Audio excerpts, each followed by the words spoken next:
without a cause of death, then there is no proof evidence that in fact Mr. Taylor could have caused the death of Ms. Benning. As a result of that, we move for a judgment of acquittal. Okay. All right, does the state care to be heard?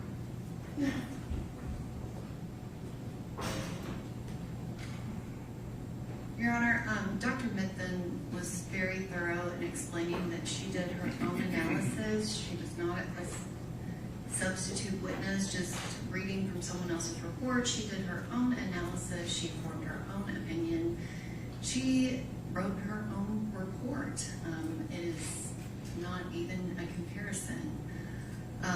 Her explanation about that there's no connection to Mr. Taylor and the cocaine, and the state submits that there is substantial circumstantial evidence of he is the person who put the cocaine in Jade Benning's drink. Her own words were that she just didn't know what it was.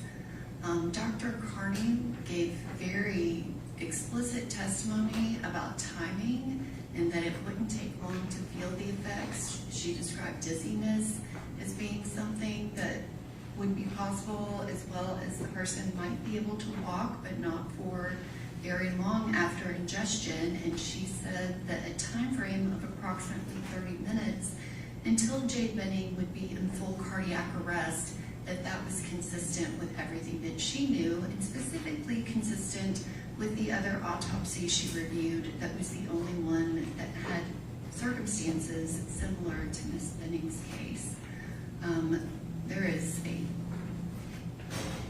I would say proof beyond an absolute certainty that Mr. Taylor was the only one with Miss Benning in that apartment during that time frame. So the state would ask that their motion be denied. Okay. All right, at this point, the court relies on the testimony that's been presented by the state. In light of that testimony, the court's discussed already the testimonial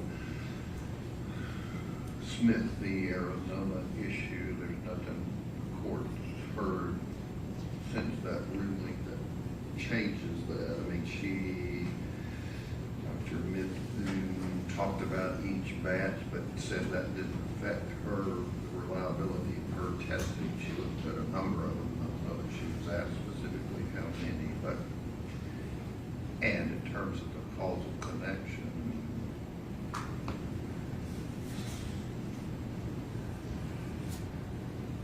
something happened to Miss Benning in that apartment. There is circumstantial or direct proof that Mr. Taylor was the only one there, so that's not my role to judge credibility. If they believe Miss Jackson's statements, then the cited utterance from Miss Benning tells us who it was. So I'll go rule the motion for judgment of acquittal. And who is the defense's first witness?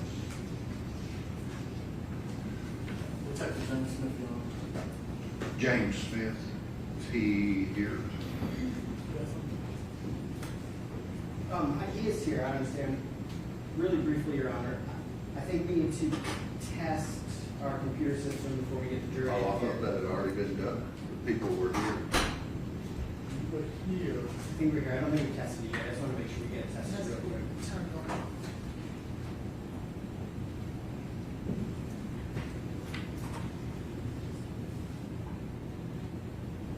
Is that your computer? Yes, What's on your computer? it's a PowerPoint that's on it. Well, your apps are down there. Yeah.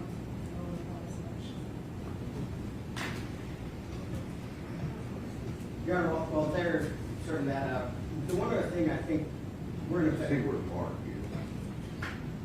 What other thing? I think we're in a better position to have a discussion with Your Honor about the jury instruction. Your Honor referenced 4210A. It doesn't have to be read this minute, but at some point when Your Honor's ready, we can have that discussion. Do you want it in the jury instructions or not? At this point, I think our position is we don't necessarily want it in unless there were substantial revisions to it, which we can discuss, but I think as written, we do not want that. Okay, well, it wouldn't all come in, it'd be as motive and intent. The other concern I will point out, Your Honor, is the language of that jury instruction uses the word crime. That's why I asked you if you wanted. It could say crime or other wrongful acts. Our position would be the word crime should be taken out entirely because there is no proof. I don't know, that's what I said, whether the jury thinks discussing with someone else about facilitating or causing an abortion is a crime or not. I think there's specific case law that that's not. So you want it in there if it says other wrongful acts? I mean, What word do you want in there? the closest I think we would, I mean, I think that was our position on this entire form. What do you want in there? If Your Honor wanted to charge that, I think we would be comfortable with. I don't want to charge anything. I mean, it's up to you. I'm required by law to put it. We don't want it. Okay. That's our, like, What Mark on that? Thought he was here.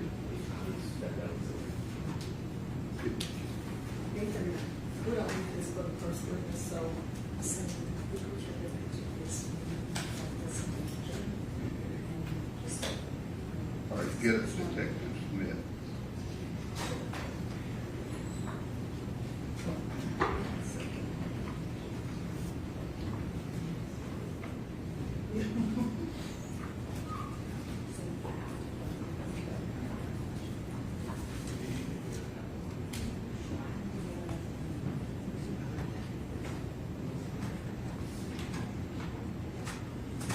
I get such a bad attention that it doesn't even download.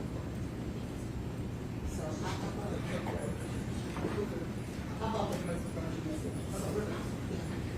I'll just use it. Sorry, let the jury step in.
Good morning to you, ladies and gentlemen. The jury let the record reflect all of the jurors are here and present, and the defense wants to call Detective Smith.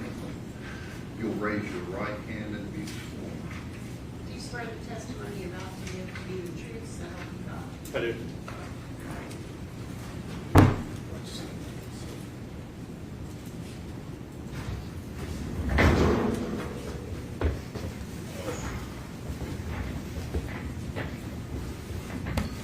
Good morning, Detective Smith. Good morning. Can you please state and spell your name for the record? It's James Smith, James Smith. And where are you currently employed? The Metro Nashville Police Department. And how long have you been employed there? Nearly 13 years. Did you ever have an occasion to get involved in this case involving Mr. Blaise Taylor? I did.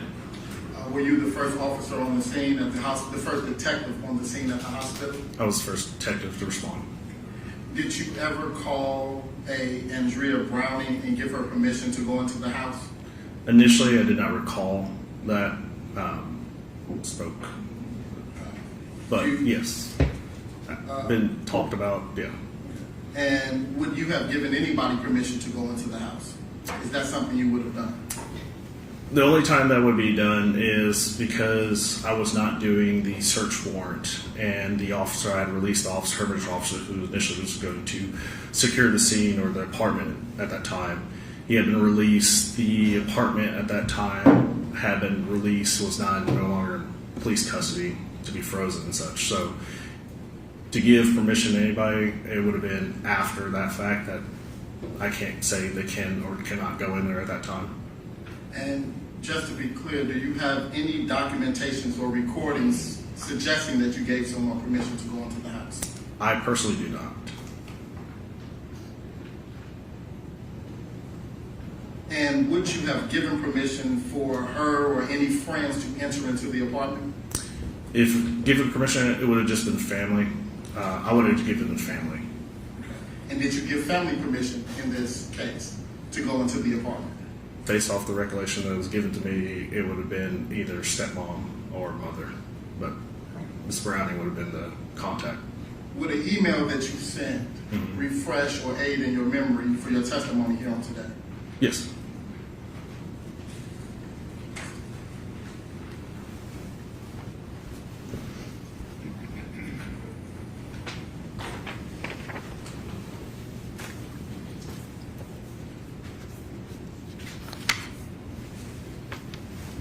Have you had the opportunity to refresh your memory?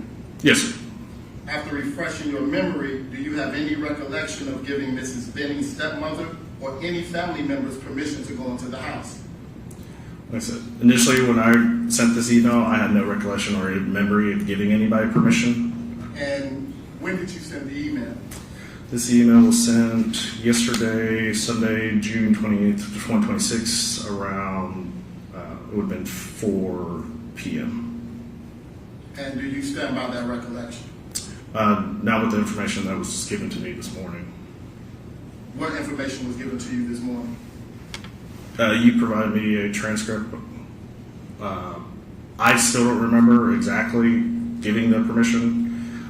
Like I said, it wasn't in any documentation. I don't have a recording. And the last recording I have was speaking or interviewing anybody was Mr. Taylor. But it was possible that since you gave me information showing this transcript that from Ms. Browning that I had spoken to her. So, is your testimony today that you called Ms. Browning and gave her permission to go into the house? I would say it's possible, yes. Based on what? Based off the information that was given to me this morning. And who gave you that information? You did. And the information that I gave you was what exactly? Transcript from you state Miss Andrea Browning testifying that I called her. Was it Miss Browning or was it Miss Burks? I'm not sure. I recall you saying Miss Browning. It was Miss Burks. I'm not sure who Miss Burks is. Did you ever speak to a Miss Burks? I'm not sure who that is. That is Mrs. Benning's mother. I spoke to her on the phone initially at the hospital. Again, I don't recall speaking to her after. And in that conversation with her at the hospital, do you recall giving her permission to go into the house? No, not at the hospital. Thank you.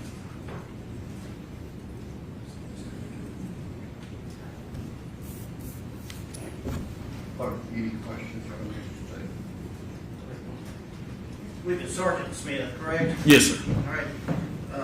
Sergeant Smith, the other patrol, the uniformed officers have spoken to certain individuals, including Ms. Browning, before you did, correct? Yes, sir. All right. And if the timing reflects that your conversation with Ms. Browning was approximately 1:45 a.m., does that sound accurate? Yes, sir. And again, that would have been after Officer Fish discussed. Yes, sir. Interviewed her. And so at 1:45 a.m. and thereafter, you knew that there was not going to be a search warrant, Yes, sir. correct? And that there was not going to be any police presence at the apartment, correct? Correct. And so legally, whatever morally Was there any authority you had to tell them that they could not go into Jake Benning's apartment, secure it, and deal with it? No, sir. Once it was released, I can't say who cannot go in there. Well, when you say released, Oh. had anyone ever actually been there to put No. up crime scene tape or stand at the door, No, sir. barring entrance? No, sir. And so whether you told her that 1:45 or thereabouts, or later in a call, had absolutely every right to go there. At the time, yes, sir. That's all I have. Detective Smith, to be clear, yesterday in your email, you said you did not talk to anyone? I said, based off my memory and recollection, I don't recall or recount talking to anyone about giving permission to enter the apartment. And you are aware that your conversation with Ms. Browning, do you know if that was recorded or not? The initial conversation with Ms. Browning at Vanderbilt Hospital is. Any conversation, again, the last conversation that's recorded in my interviews was Mr. Taylor. And you would agree with me that nowhere in that recording with Ms. Browning did you give her permission to go into the house? No, at Vanderbilt Hospital, there was no recording of me giving permission to anybody when I was at Vanderbilt. And Is it- outs- Oh, go ahead. Sorry. You go ahead. And outside of that recording, you don't have any documentation or recollection of ever giving someone permission to enter into the home. I don't recall having documentation, or like I said, Mr. Taylor was the last recorded interview I had. And you do recall that a request was made for the scene to be secure. I do. Any other questions? No, Your Honor. All right, thank you. Thanks. Who's the next witness? We will call Sergeant Lindsay Fish.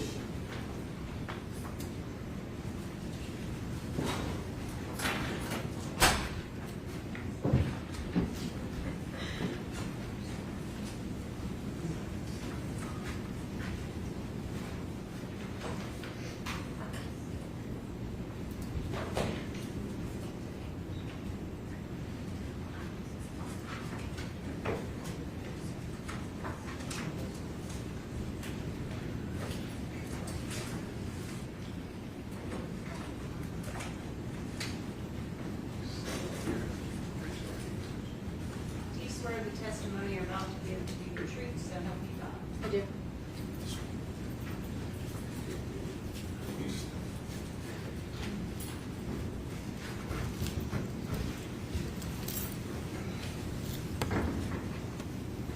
Good morning. Morning.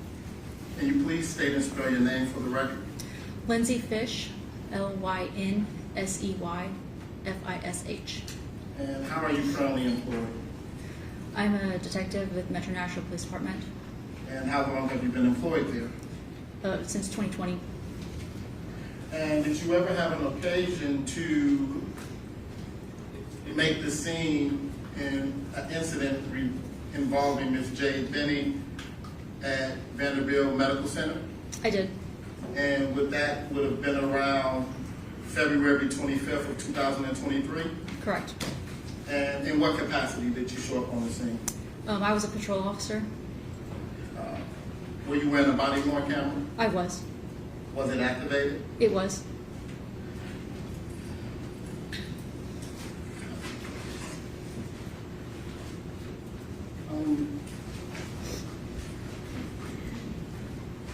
The court officer is handing you a photo, and I want you to take a look at it.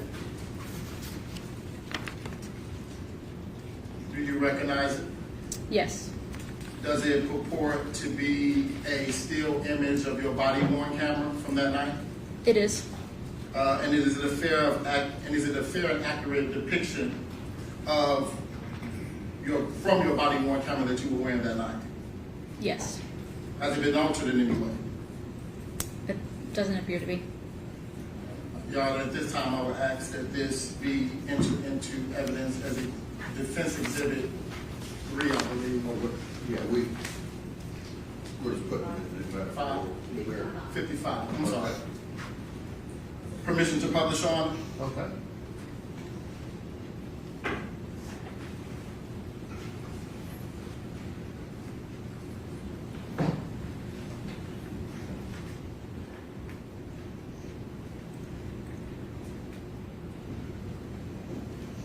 Can you describe what you see in this scene here? This is the entrance to the ER of Vanderbilt Hospital. So this is can you circle this right here? That pole, can you circle it on the screen, please? What is that? It's a form of metal detector. And if a guest were to come into the emergency room, would they have to go past that metal detector? They do. You see this person with that mask on right here? Yes. Can you circle that individual, please?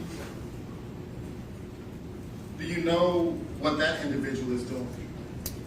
He is the security officer for Vanderbilt and was checking people in as they go. And that's what he was doing that night? Yes. And to the best of your recollection, was this individual alone, or was there another security guard also present there? There was other security there. And to the best of your recollection, were they doing their job? To the best of my recollection, yes.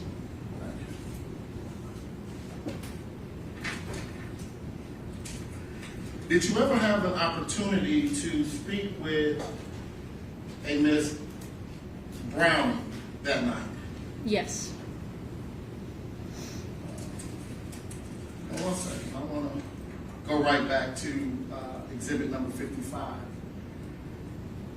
Can you tell me what, if anything, that security guard is wearing on the face? The mask? Uh-huh. Is that a mask that they're wearing in this photo? Yeah. What about the individual that appears to be checking in? Is that individual also wearing a mask? Yes. And so was that a standard protocol and procedure that night that people entering into the hospital with had to wear masks? Yes.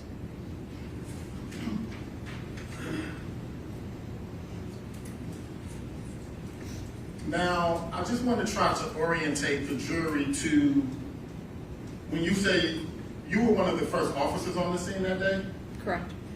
would that mean that you would have come before any detectives would have arrived? Yes. Did you have the opportunity to speak with a Miss Andrea Brown? I did. And do you know who that is? It was Miss Benning's stepmom.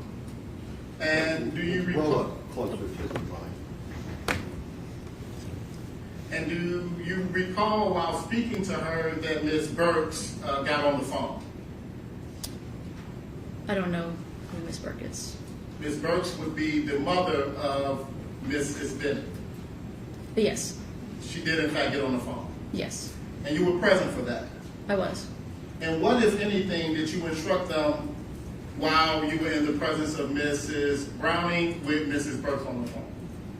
I just informed them of what was going on and asked them if they had any questions. And did they inquire about whether or not there was an investigation going on? They did. And what did you tell them? I told them that there was an investigation going on. Did you inform them that detectives will be coming out? Yeah, I did. Did you tell them that the house, the apartment, should be frozen? I did. Did you tell them that in being frozen, no one in, no one out? I did. And you came before Detective Smith, correct? Correct.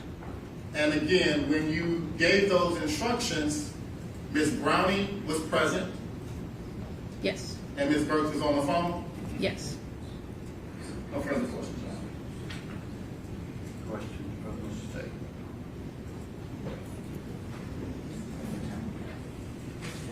Good morning, Officer Fish. Good morning. You were just asked if you recall telling them that the scene should be frozen. Is that correct? I do. Okay. And if your body cam reflects you speaking to Miss Browning around 12:37 a.m., is that accurate?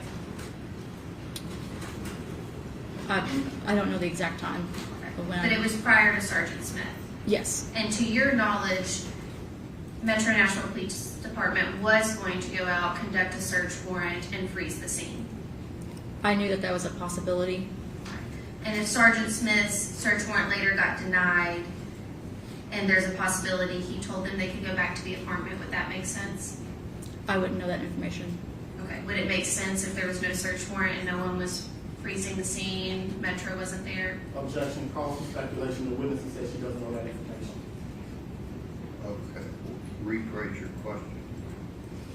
Officer Fish, if Metro Nashville Police Department has no legal basis for holding a scene, freezing a scene, if they're not conducting a search warrant, would there be any reason to tell the family that they could not go back in the apartment? No. Okay, those were my questions. Thank you.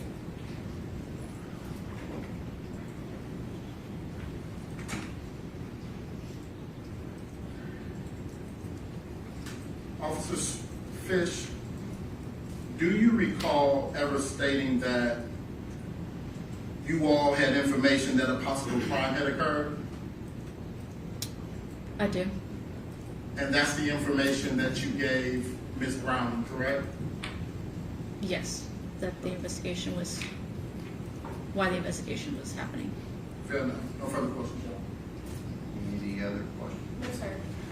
Thank you. You can step down and be excused. Thank you. Who's the next one? The defense calls Leah Gutierrez.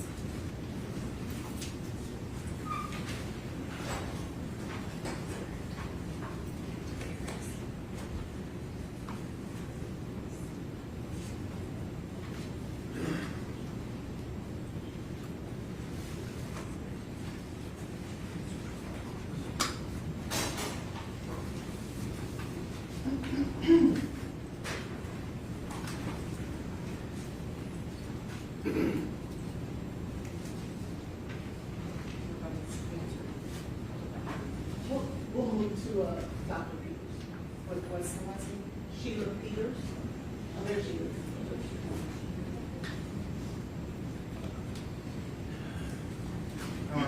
May we approach? Okay.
Oh.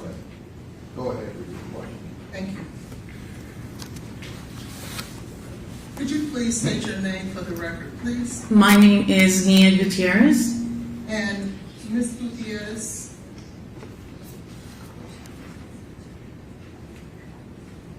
how are you employed? I am a Tennessee licensed private investigator and a Texas licensed private investigator.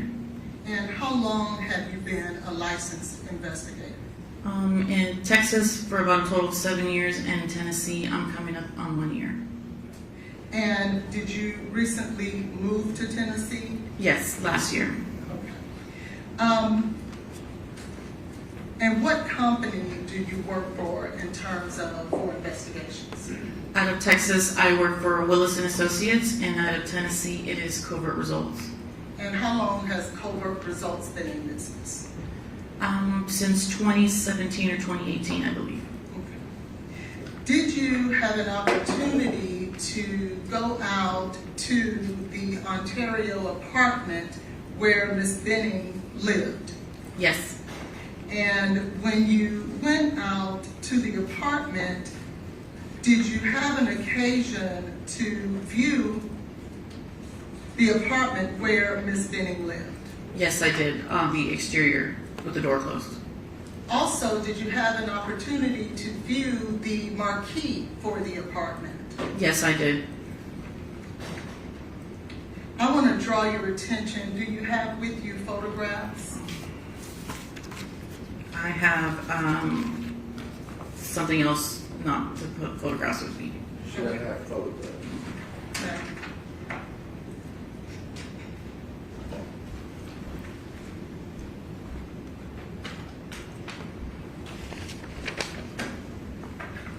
I believe you should have that photograph in your packet there. Yes. Okay. Do you recognize that? Yes. Okay. Can you find that in your packet, and can I get my copy back?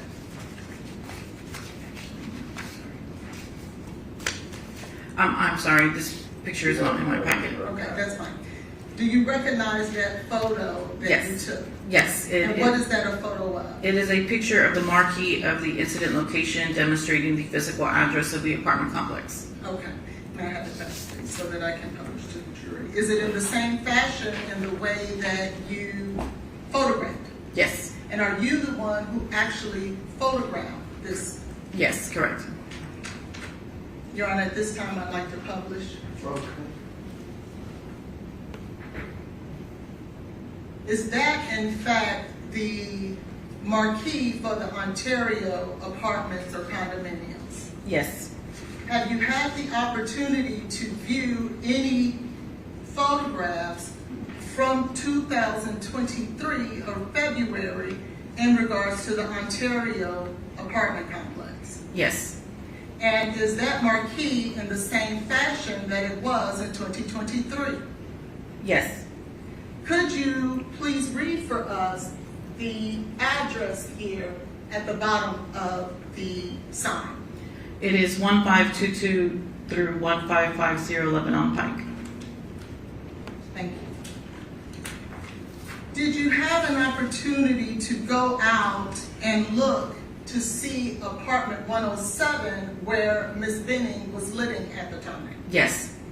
And were you able to ascertain whether or not Ms. Benning's apartment had windows? Yes. Where were her windows situated? On the rear of the apartment.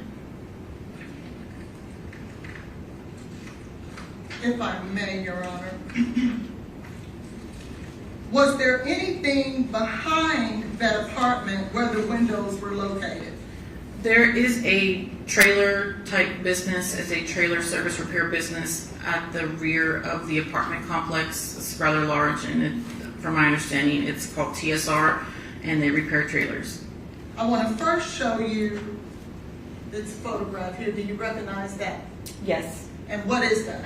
It is an angle from the rear of the apartment.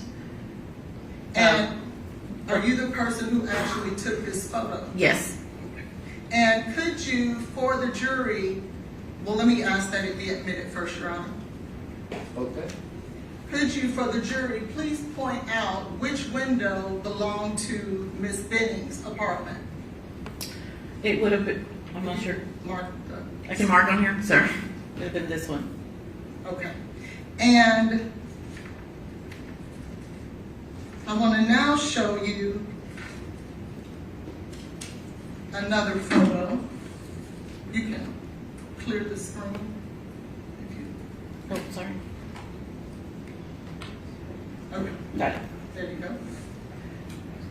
I want to now show you this photograph. What is this? This is a picture of the rear end driveway, you could say, of the apartment complex, coming in after you would come into the apartment complex and then turn to the left. It is a picture of the driveway alley behind the apartment. And would Miss Benning's apartment window be adjacent to that, I guess, would it be a pasture or field? It would be, you could say, parallel, yes. Okay, parallel, thank you. And if you could just orient the jury where Miss Benning's apartment window would be located. I can point? Yes. Okay. It would be this way. And did you take this photograph? Yes. At this time, we would offer specific pictures of it. We'll just make it collected whenever you Thank get you. all of them you got. If Miss Benning was to have a camera in her window, where would that camera, if it was facing out, where would it focus on? Where would it be directed towards? Depending on the range of scope of the camera, it would have captured the entire back alley drive here, or maybe just her back patio, or to where a vehicle could be stationed back there, or all the way up into the trees. It's unsure. Were there any other windows besides those windows that you saw in apartment 107 at the Ontario? That is the only one that I recall. I want to draw your attention now to another photo, if you can clear the screen. What is this? This is an angle closer to the end of the parking where the truck repair service business is located, just below on the hill.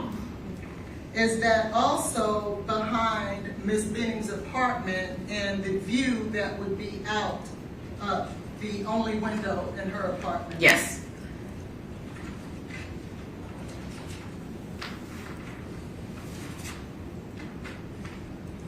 And what about this photo? That is another angle showing the trailer service repair business.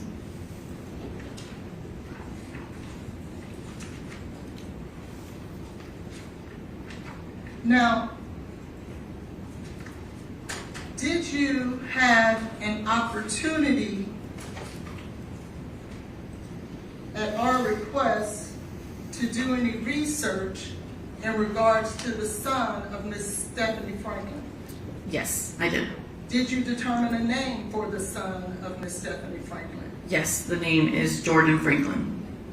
And were you able to ascertain whether or not Mr. Jordan Franklin was in fact a police officer? Your Honor, to object to the relevance of this. Your Honor, there's been testimony that a police officer gave Ms. Right, Franklin. you asked all about it. A police officer told her to do X, Y, Z. Correct. And if I Now- may, I would like to, So what do you want to ask? did you ascertain whether or not Ms. Franklin's son was actually a police officer? Yes, so to answer the question, That would be based upon hearsay. Care to be heard? Yes, it's not hearsay. She did the record search herself, Your Honor. Well, I know that, but wouldn't the information be an out-of-court statement offered for the truth? I don't believe that if you are doing, nobody told her anything. She researched to see whether or not a T-code existed So for you Mr. want to litigate whether the gentleman was or wasn't a police officer? I think that's very important for the jury to know, Your Honor. And I object on the basis. Is hearsay. I believe it goes on the effect of the listener. effect on the list? Absolutely. Okay, it is hearsay, so I'll sustain the objection. Also, it goes to 609 impeachment, which allows you to impeach with hearsay. Based on reliable information. Correct. And I believe that the information that Ms. Gutierrez received. Do you is have reliable. someone that you're calling from the police department saying he wasn't a police officer? Yes, sir. You do? We have researched and looked No, I'm at. saying, do you have a person from that department? Ms. Gutierrez called that I'll department sustain the directly. objection.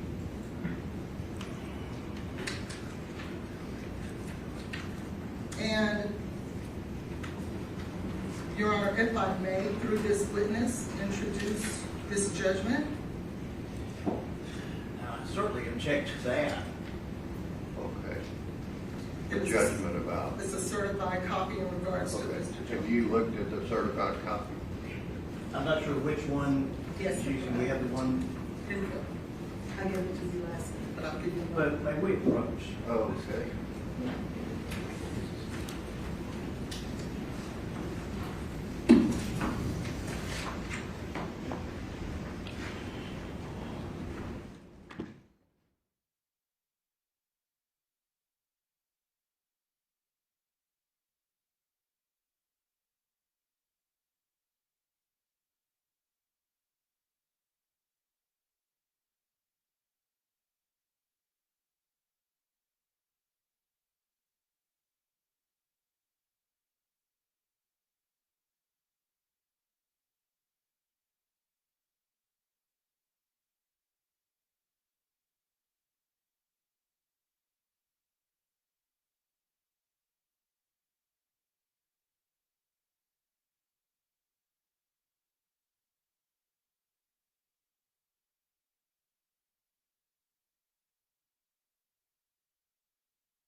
Any other questions? No, Your Honor, not from this witness. Okay, and get those, I think, maybe 5 photos that you asked her about.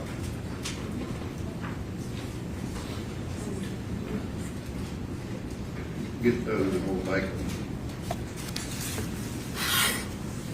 56 collectively. Okay, any other questions? Not of this witness at this time. Okay. Any questions from the state? I would request Jinx. Any statements you have from this particular witness? No, Your Honor. Okay. And may I see the exhibit, The photos? the collective exhibit? Yes, sir. Okay. Yeah, that's all right.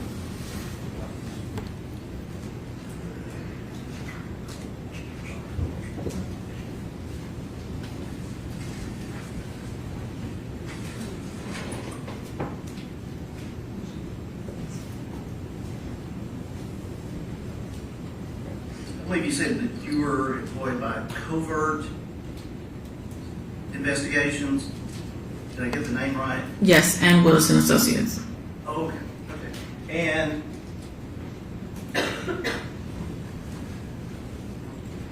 is that based in Texas with an office here, or is it totally Texas? The Willis and Associates firm is based out of Houston, Texas, and Covert is here out of Nashville, Tennessee. Okay, and so when were you retained? When were your Covert or? Are you asking if I've been retained through which firm? Yes. Or, okay. Okay, well, I've been retained under Willis and Associates since before my move to Tennessee on this case. I was just trying to get the time line down. And with respect to this particular case, when were you retained? Covert Results was retained at some point on the case after Willis and Associates, but is my understanding, to my knowledge. When were you retained on this case? When did you start billing? I'm billing under Willis. When did you start? Early 2024. And what is early 2024? I would say probably March. Do you have records of that? Yes, according to timesheets that I turn in, correct. And do you have those with you? I do not, but I can get them if needed. Do you have it? Did you have any other involvement as an investigator with this case prior to, when you say early 2024? No.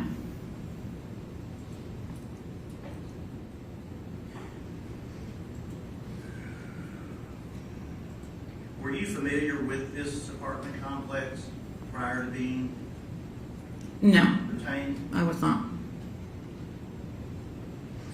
Now, Ontario is an apartment complex on Lebanon Pike here in Nashville, Davidson County, Tennessee. Correct? Yes. And this sign is at the entrance, correct? At the entrance, correct. Main entrance.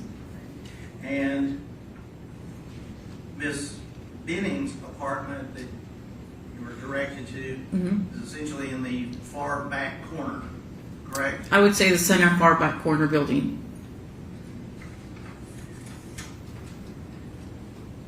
Well, let me, council, seen this photograph. You put up this view. Actually, it might show better, but you have the ability to touch this. Where is the sign that we just saw? It would be right about here. Okay. And Ms. Benning's apartment would be in that general area, correct? No. That would be the entrance of the breezeway to her apartment, but not on that corner. Okay, well, would you circle in what It would- part of that corner it is? Probably right here towards the center, somewhere in that section. Okay.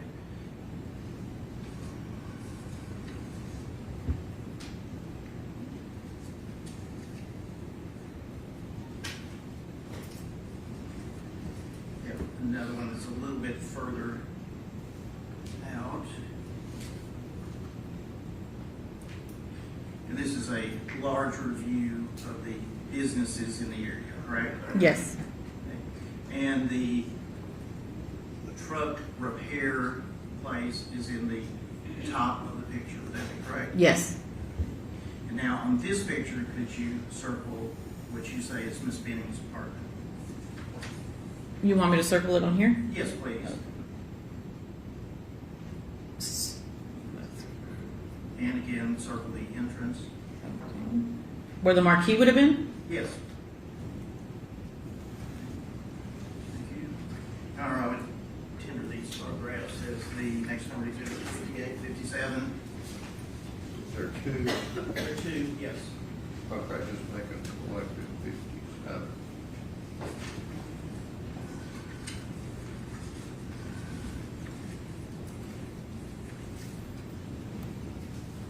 And this is part of Exhibit 56 that we've previously seen.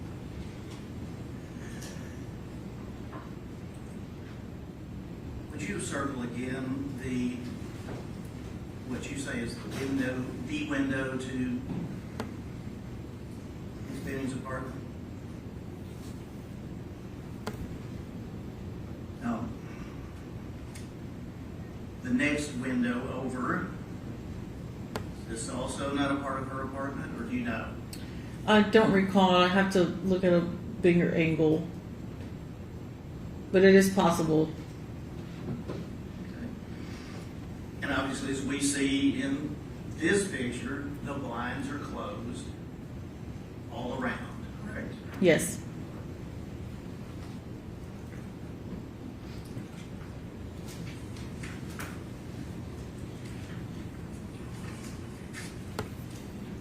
You never went in this apartment, did you? I did not.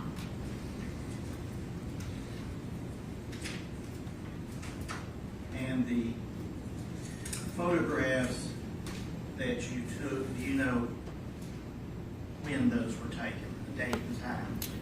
Can I look at my notes, Your Honor? Sure. On June 21st, June 24th, and June 26th, just this recent, I visited the property. Okay. This month, Correct. had you visited the apartment complex prior to that? I had not.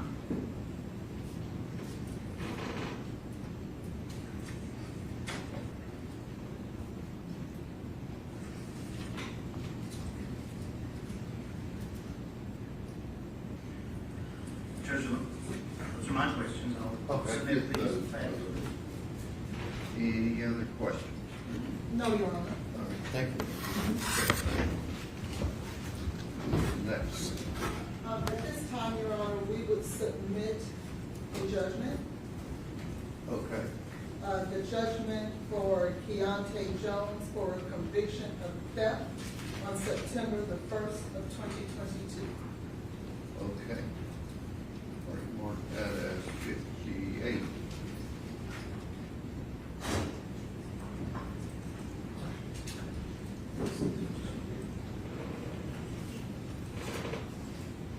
Who's the next one? The defense will call about the shooter Peters, Your Honor. Okay.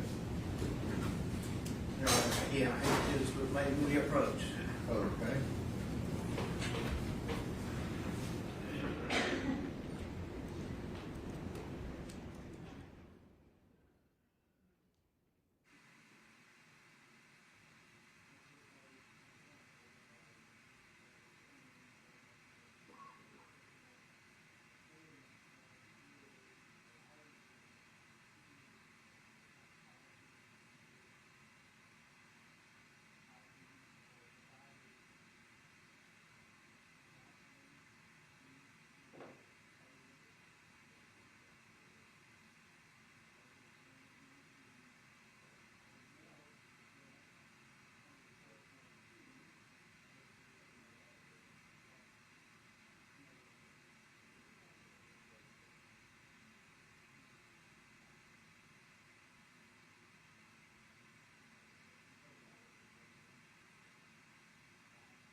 Raise your right hand and be sworn.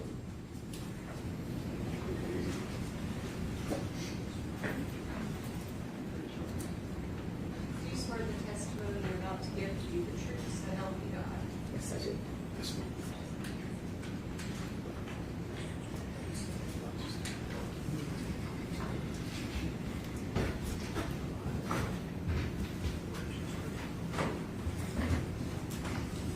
Good morning. Morning. Can you please state and spell your name for the record? Sheila Peters, Sheila Peters. And how are you currently employed? I am an associate professor at Fish University, and I also operate a private practice, A private practice in what? clinical psychology.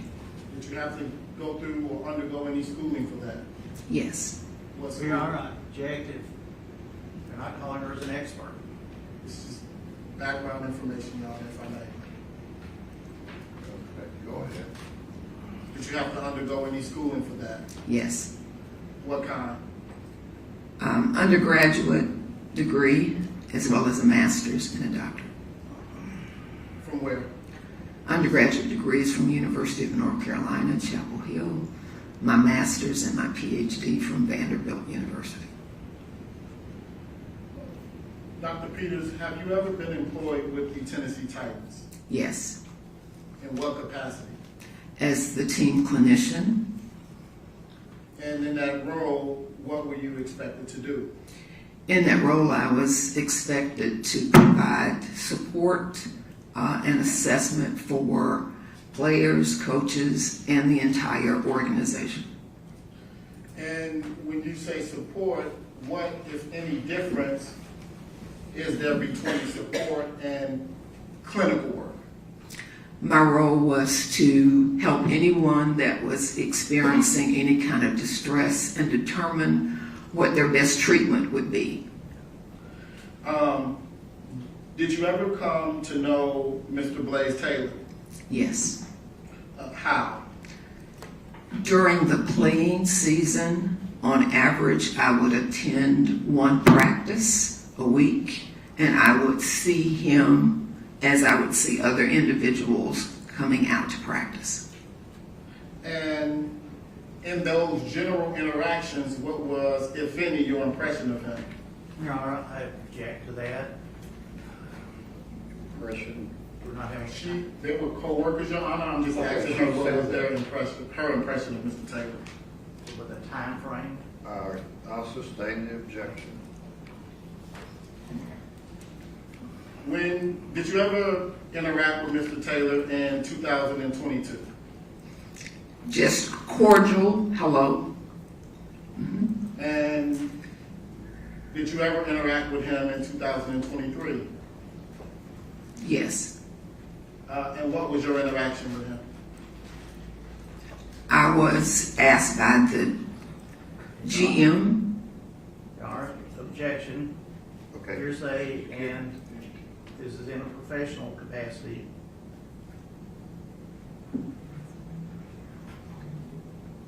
If I may, Your Honor. What is your question?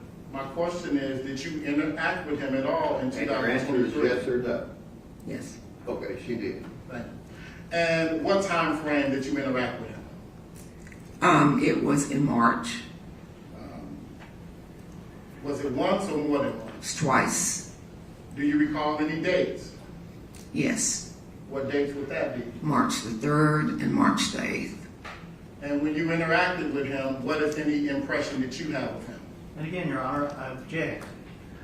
Okay. To Your get Honor, if I an may. impression, she'd have to be declared an expert in what? I'm not. I'll rephrase my question. Okay. What, if anything, did you think of his demeanor when you interacted with him? Your Honor, I object to what she thought about it, because that would be a Okay, clinical she could assessment. describe his demeanor. What was that? He was concerned about the situation. That would get into hearsay. Yes, sir. So, She just described his demeanor as concern, Your Honor. okay, concern. All right, then what's your next question? And the second time you interacted with him, when would that have been? She said that already. Well, March just- 8th. March 8th. Yes, sir. And what was his demeanor like when you interacted with him on March 8th? On March 8th, he was troubled because Ms. Benny. Okay, see, you can't get into things he said and you relied on those to come to that opinion. Your Honor, I thought she testified that he was troubled, not that he said anything. If she was about to say that, because of something. Do you know why he was troubled? And Your Honor, objection. That would be based on hearsay from your client. She says he was troubled, so what's your next question? And were you there to support him? Yes. And how did you do that? Your Honor, I object to the relevance of her support. Your Honor, Did you counsel him? That's a yes or no. Yes. Okay, what's your next question? And as a result of your interaction with him on March 8th, what, if anything, that resulted from that interaction? Your Honor, I object to that. Let the lawyer step up.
Any other questions? Sure.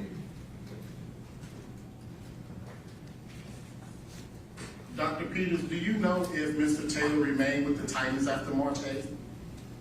I don't know. Do you know where did he go, if anywhere? Sometime thereafter, he went home. Do you believe that was a good decision? Well, Your Honor, whether she believes it. Okay, I'll sustain the objection.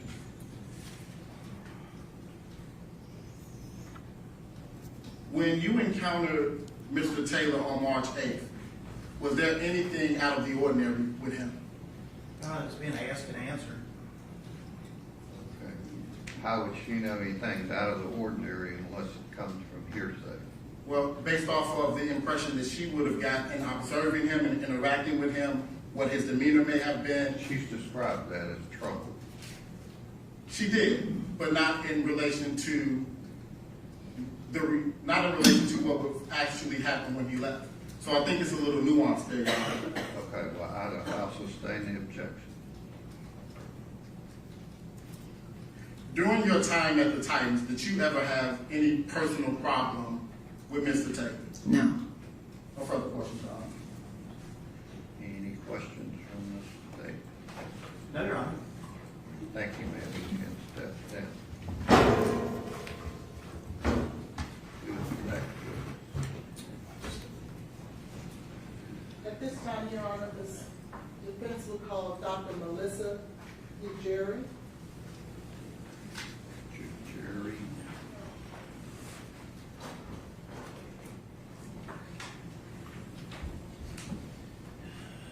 Your Honor, at this time, pursuant to previous discussions, state request carry out, because we have no report. All right, ladies and gentlemen of the jury, if you'll step down the hallway just briefly.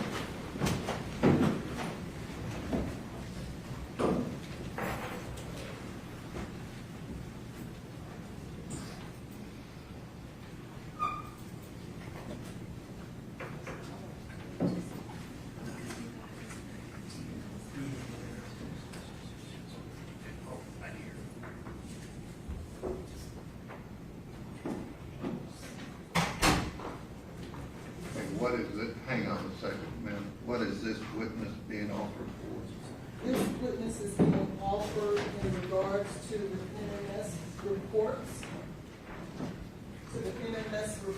that were tendered to the defense in regards to the blood and urine of Ms. Benning, and the testing of that blood and urine that went to the cause of death in this particular case. You're wanting her declared an expert in what field? And laboratory testing of toxicology. Is she a toxicologist? She is. Okay. And the state's objection is what? That we have no report, we have her CV, but no report to know what the parameters of her. You have a report from her? She didn't give a report. She looked at the evidence. Notes. Do you have any Do you have any report? notes? No, I'm asking you, do you have any information from her that would be considered a statement? I don't, Your Honor. I asked I'm her not talking question. about you, I'm talking about your firm, your counsel. No, I am from the council. We don't have anything. I've met with her on several occasions. I have my work product, but I don't have any notes from her. So she's never emailed you or anything like that? Of course. But it Those would wasn't a be report. her notes.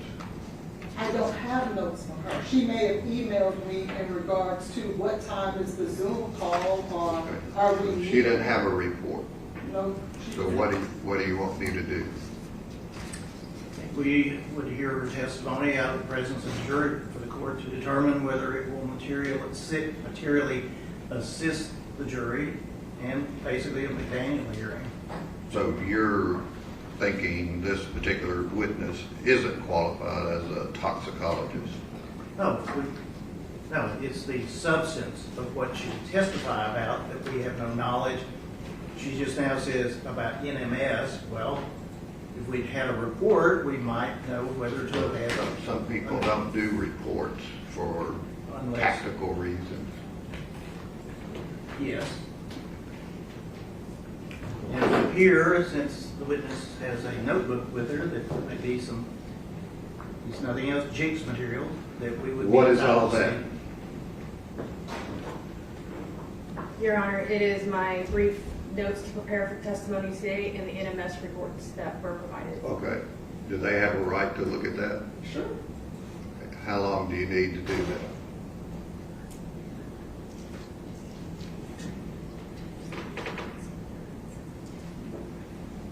See, the jury's back there thinking, I won't say what they're thinking. Judge, prior to the last trial, when we had this come up, certainly recall that the court said witnesses would be excluded if they did not prepare a report. And here we are now without a report. I don't know if I said that. As well as counsel saying that they are only intending to call Eric Devlin. Well, I don't know who that is. I mean, this person's listed on this witness list. We have provided the state. Lena Gill. We have provided the state a full list of all of our experts and a brief summary of what they are to testify about. The rules and the statute does not require that every expert draft a report. Any notes that Dr. DeGarry may have, I don't have those notes. And they are more than willing to look at whatever notes that she's made in order to assist herself in this testimony in the same manner Dr. Bethune had to give me notes when she turned over almost 10 pages of notes to Do me. you have all of your notes pulled out? They're right here, sir. Do you want to look at those, the state want to look at those before she testifies? Yes, Your Honor. Okay. Run copies of those, Mr. Evans. And of Dr. Bartolome, Dr. Larkin, and Dr. Lindsay. How many of those do you plan on calling? All of them. Do they have notes? I can find out. Do they have reports? They do not have reports. All of our experts, Your Honor, reviewed all of the toxicology reports in this case. There were almost 13 toxicology reports in this case that needed to be interpreted. There were litigation packets that went along with those toxicology reports that were out of the purview of counsel's knowledge. We're not scientists, so we had to actually confer with experts in order to understand the science in this case. Sure. And so we hired experts to assist us to do that. Did you have someone get from those other three doctors their notes that they would be using to testify? I certainly can. And get those to the state? I certainly can. All right, go ahead and do that. How long is the state meeting? Judge, we were very much under the impression, based off of Your Honor's prior rulings in the hearings, that if they did not provide us reports, their experts would not be allowed to testify. We would have had Dr. Mithun stay so that she could be in the courtroom and listen to this, so that we could recall her as a witness. We are without our experts, which is exactly what we said when we asked Your Honor to exclude them if they I don't did think I not can provide a report. exclude them when they don't provide a report. The rule talks about turning over a report discovery if there is one. And Your Honor, the state didn't give us notes of all of their experts. They got a I don't know. litigation packet. That is their We note. Said you asked for had that 1,300 pages. We asked for that litigation packet and paid for it ourselves. The state did not provide it to us. We provided it to them. Do you want time to get Dr. Carney or anyone else up here? Judge, our toxicologist is in Pennsylvania. We never said we I want. didn't ask you to say anything. So what do you want me to do? Declare a mistrial? Delay it till next Monday? Would Your Honor allow us to contact Dr. Mithun and see if she is available to watch it by video so we can at least confer with her after this witness testifies? If she was present today, she would be allowed in the courtroom. Sure, she can go on, as I'm understanding it, live streaming and watch it. May I step out to get in touch with her to see Sure. if she's available to do that? All right, get those other notes. We'll be in a 15-minute recess. 15-minute recess.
Yes, no, maybe.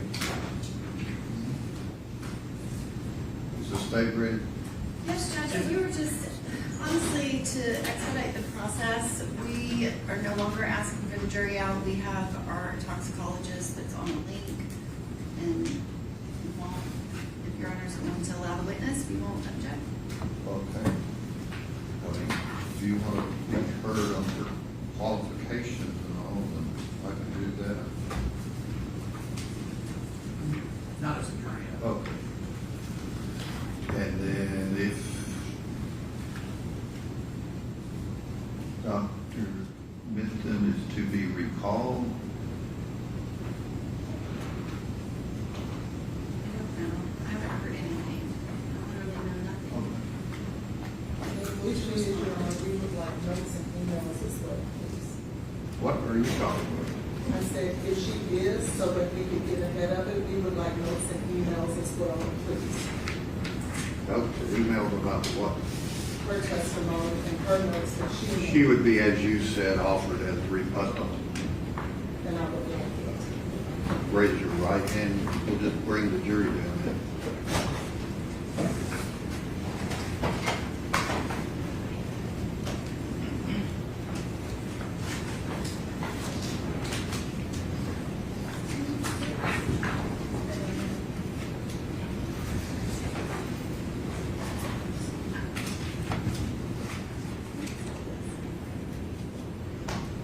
We just got handed, are these more notes for her? Shut the door there. Did you give them earlier when we were in here all of your notes? That I had with me? Yes. I have 4 pages that she handed us. What is all of this? I just got handed this. We printed what you asked us to print, the notes. For this witness? Yes. I thought she provided them. You wanted emails, so I. No, I didn't want emails. You asked. I asked her for notes. She gave her notes. What are these? My emails. These are not. I didn't ask for emails. These are not emails. I just got a whole stack of notes. What is all this stuff? That was you had asked earlier if I had sent her work product of what I was doing as I was reviewing the data, and that's what that is. That's what I sent to her a long time ago prior to preparing for testimony. This was my analysis of going through the data. So she did give you notes. Sounds like a Let me see what you have. I don't know what you have. That's not, That's what you emailed them, and somebody printed these out for me. it's not a report. There's not an opinion in it. Your Honor, the state removed our objection to this witness. This is the exact same thing that is a snip of the litigation package. It's all it is. And Okay? then Can you determine whether most of that is from your witness's litigation package? There's only, I think, the last 3 pages of this. This is And all then what's the other notes. stuff? May I explain to her what she's looking at?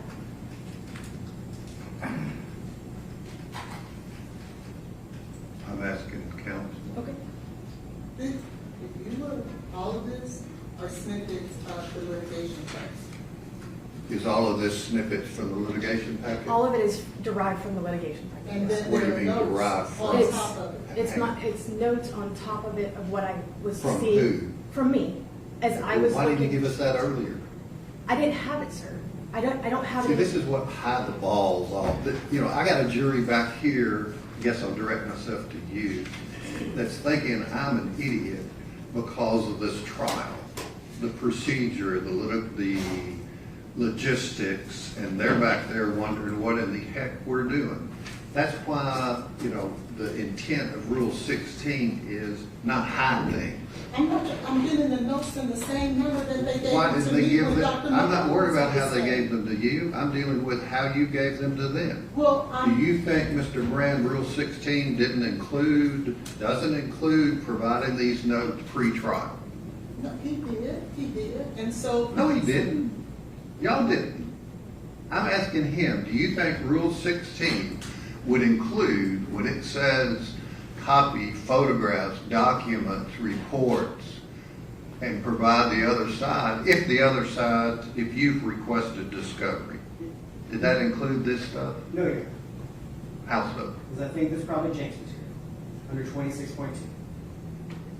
But they're reports from what you're proposing to be an expert. I don't think that's a report. I think it's her working notes as she's reviewing the material, which could be James material, but is not a Rule 16 report. See, that's the problem with efficiency, which I hate inefficiency. I appreciate it. So, do you need additional time now? Yes, I would like for my expert to be able to have this. I just got handed it as she was Can you literally. email that to your expert? Completely disorganized. Judge, I submit that what she has provided is a report that she provided to the defense, and she just said it was a while ago, and the defense did not provide it. We filed a motion to exclude and asked Your Honor to exclude any witnesses that had not provided us with a report pre-trial. Okay. They're saying that's not a report.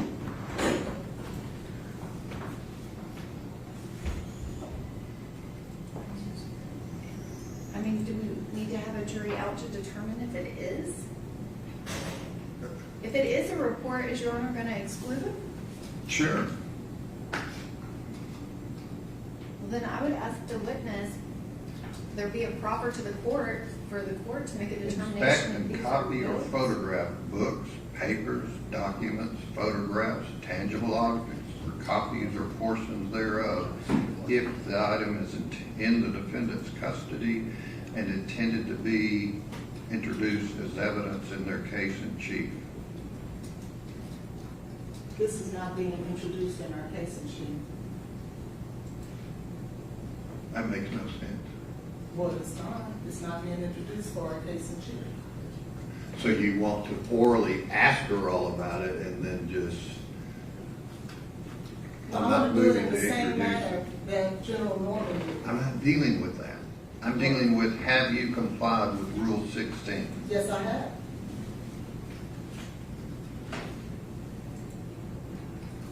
So you're not going to ask this witness to introduce anything?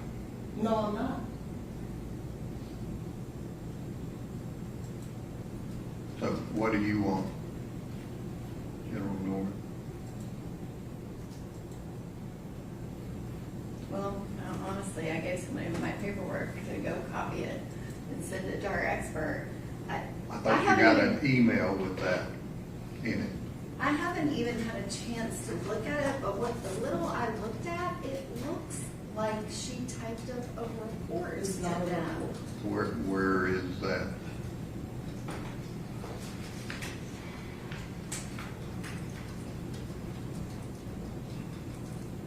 Where's the copy I gave you? Here it is. What page in that are you thinking is a report? There's one that has like 7 or 8 pages and then a couple of pages of litigation packet in the back. Well, I'm not worried about the litigation packet. I'm not either, it's everything that precedes it. It looked like, I don't know, what, page 47, 48, what are all these notations from the litigation packet? Yes. Page 50, 51, so that's just a summary of what she's looking at. 69, 75, 81.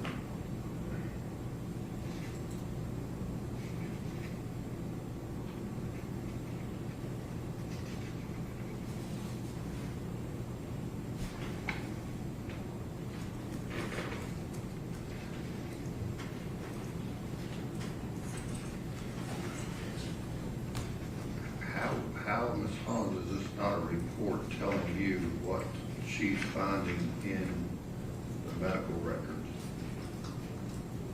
She is regurgitating what is in medical records. It is not an opinion. She's not a doctor. So then she can't give an opinion on a medical record. Well, it's saying here, And neither are we planning on introducing it.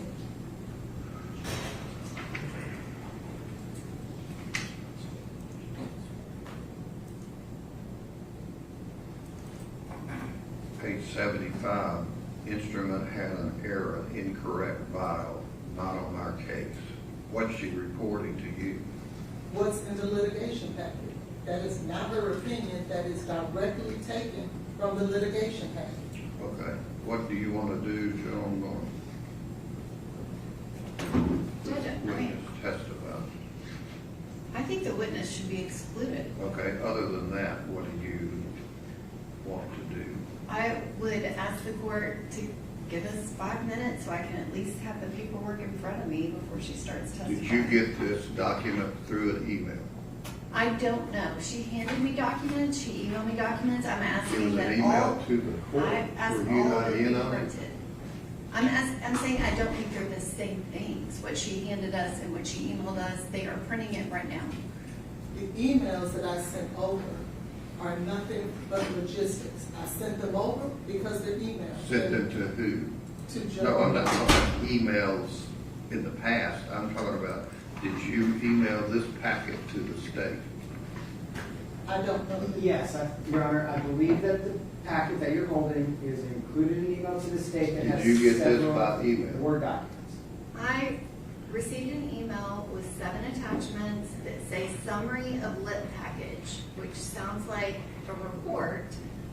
If she is not introducing anything, then our Do you request. want to forward this to your Yes. Dr. Mitchell? Can you do that?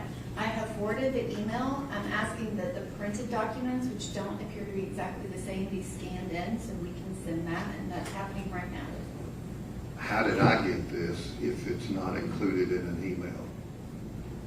I'm saying she handed us documents and the emails look like there's additional things. Who handed you documents? They did, right when she was walking out to Was the this stand. packet sent to the state as an email?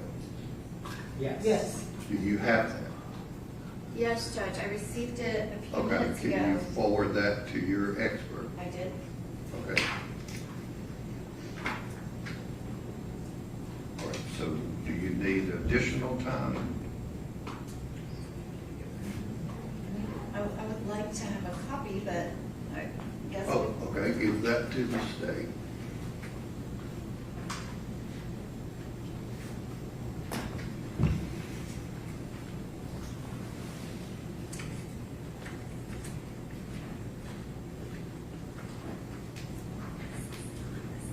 So do you want additional time?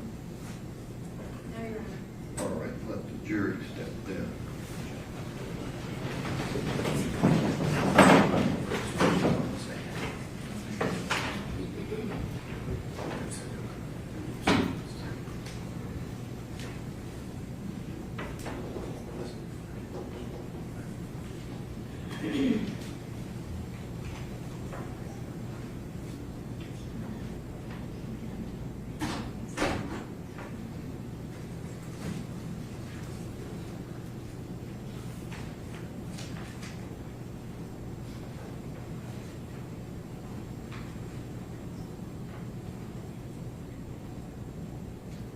Judge, just before they get out here, the state is going to object to her testifying to anything related to any report that was not introduced as evidence in the state's case in chief. She cannot introduce NMS reports that have not been introduced. Okay. And so, These two binders? no, those are the medical records. Okay. So NMS did more testing than what was introduced in our case in chief, and I'm objecting to her testifying to any reports that were not testified to by Dr. Mitten and entered as evidence because it's irrelevant to this proceeding to talk about other tests that were not presented to the jury. Okay. Do you agree with that, Ms. Hollins? I do, because we're only Okay. talking about the two. Good, then we don't have a problem. Testified to.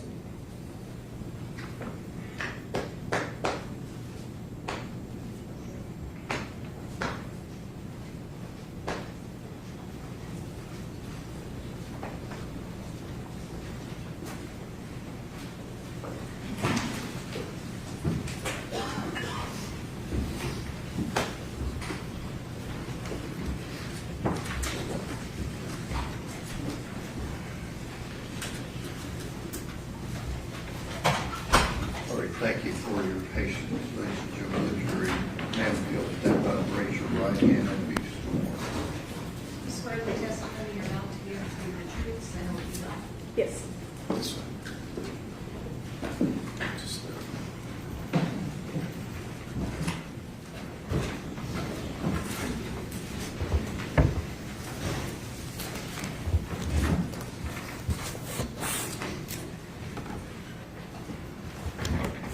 All right. Okay.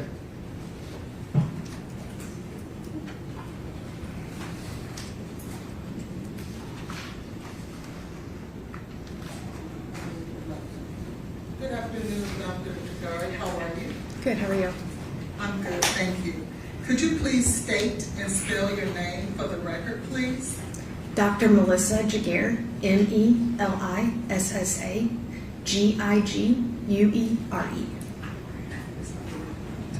And how are you employed?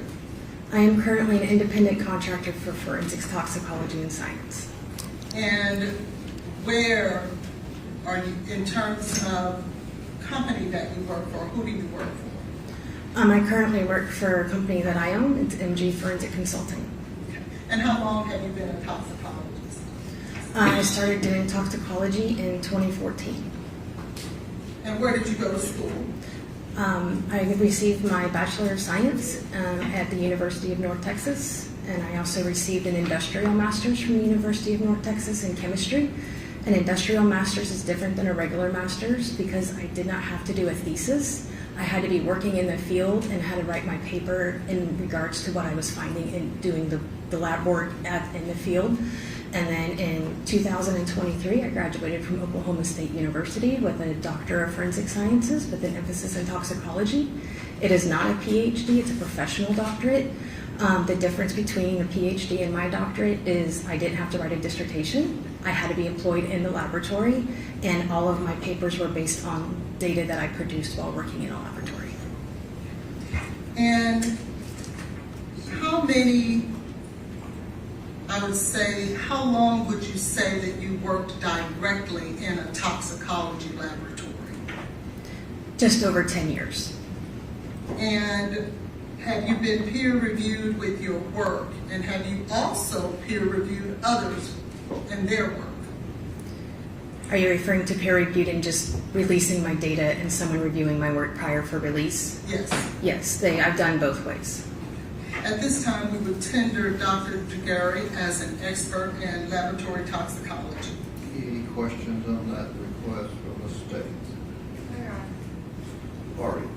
Ladies and gentlemen of the jury, would be allowed to give an expert opinion in her field. Like I told you before, you could place such weight on it as you choose to. And do you have a curriculum vitae in regards to your training, experience, and education? Yes, I do. At this time, Your Honor, I would tender Dr. Jagari's CV. All right. You want her to see it? No, I just tendered Okay, it. just give it to the clerk for 15 minutes. Dr. Jagari, have you had the opportunity to work in labs that are accredited by the ANAB? Yes, I have. I did my full 10 years working with an ISO ANAB accredited laboratory.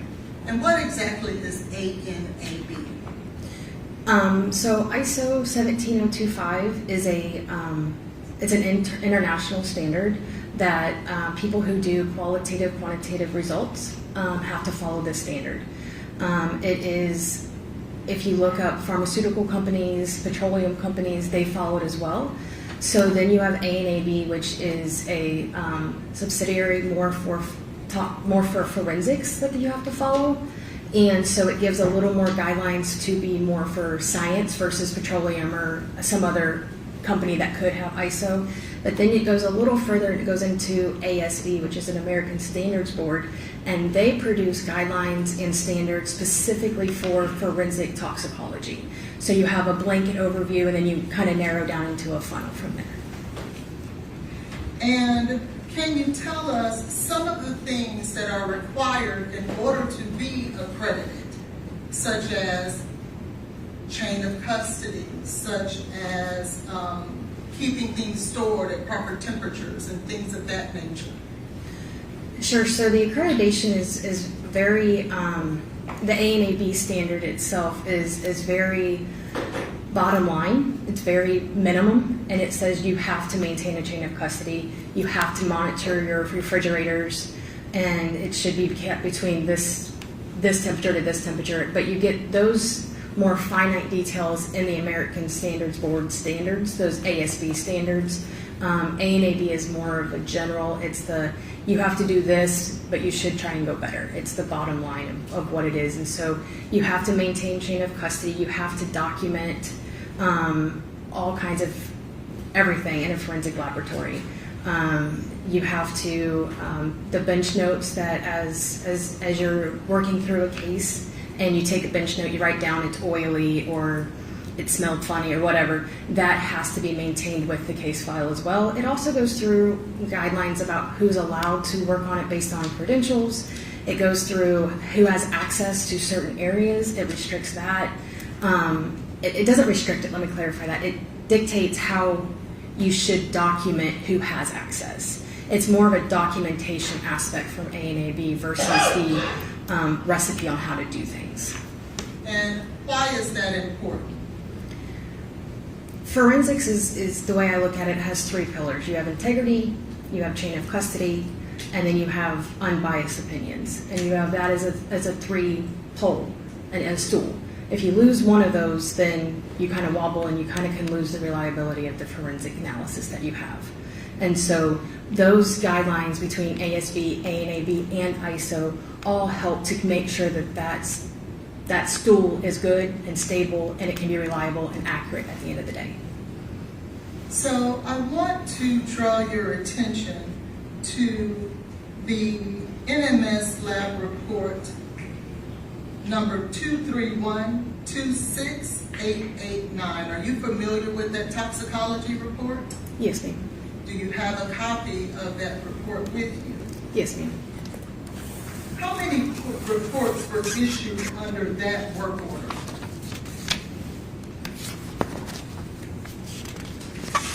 I just have the one that was originally provided to defense that was dated 5/16 of 2023.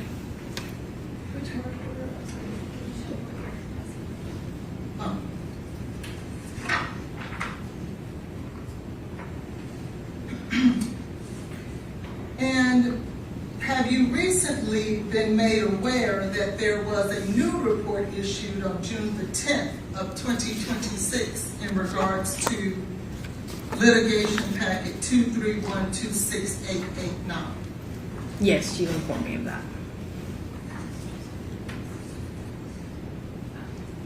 I want to talk to you about whether or not when you did your analysis, well, let me ask you this first. Did you do an analysis of this particular toxicology report? I wouldn't call it an analysis in the sense of science. That's doing actual chemical extractions. I did do a review of the data. Okay. Sorry. Excuse me. I need to get with your terms. So tell me, what, if anything, did you learn after reviewing the data in regards to work order 231-26889? So when I first reviewed it, what first caught my eye was we can see at the bottom it says specimens received, so that's what I go to look at. Typically, if you're looking at anything for blood, Sorry. oh, It's not working. Yeah. Just get it. Don't worry, I can use this. My computer doesn't like that. Can I switch? We're going to end up having a problem with it, so don't worry about it.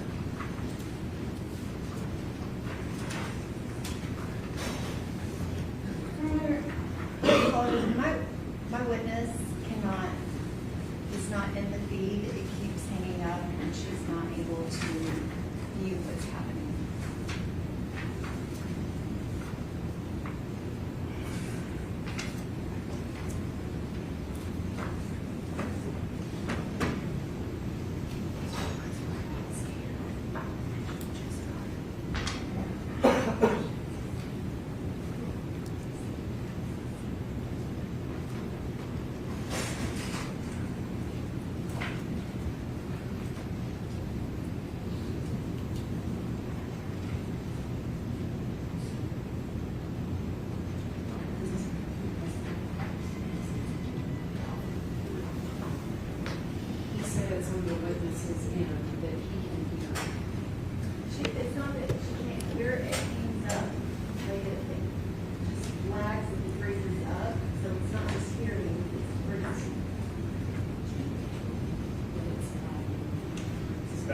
That is her internet and her buffering.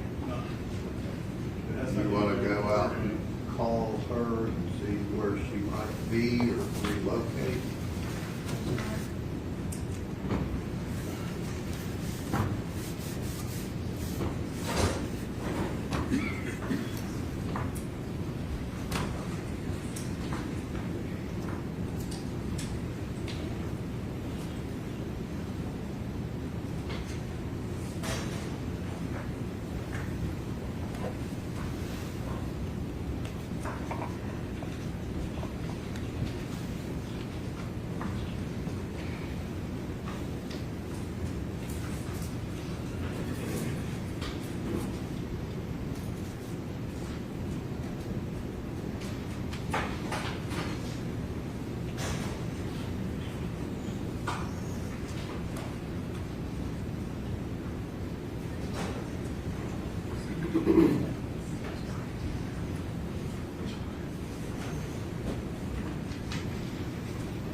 Carter, is there any way that Dr. Midday could just have an audio line? I mean, I'm happy to do it on my cell phone. Ladies and gentlemen of the jury, if you'll step back down the hall.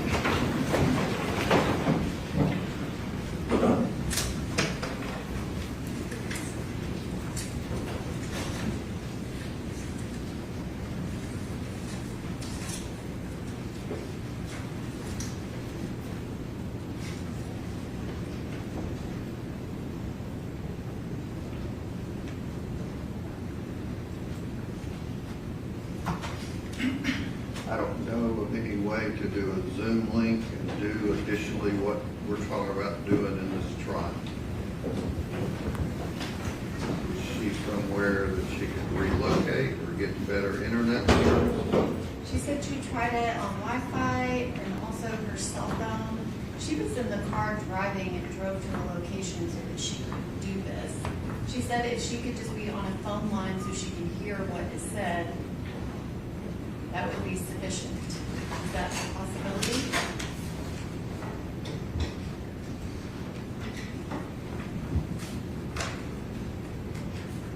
I don't know how well she'll be able to hear, but we can call her from that phone right there. As long as she's not speaking. She wouldn't be You want speaking. to come punch in her number?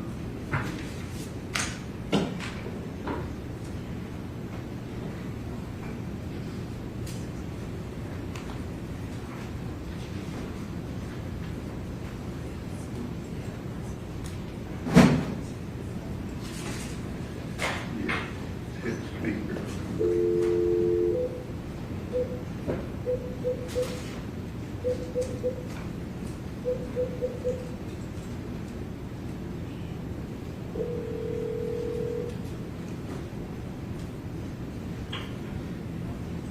Toxicology, this is Carrie.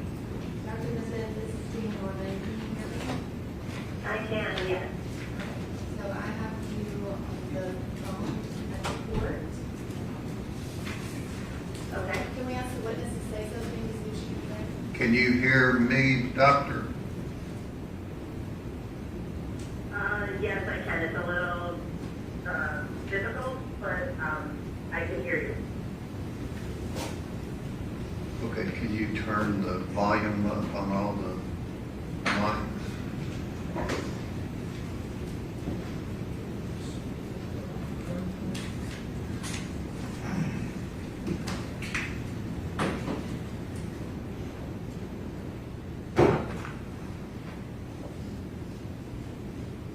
All right, can you state, can you state your name, please, ma'am, for the record? Melissa Jaguar. You'll have to speak up into that mic. Melissa Jaguar. Can you hear that? Yes, that's much better. Thank you. All right, bring the jury back then.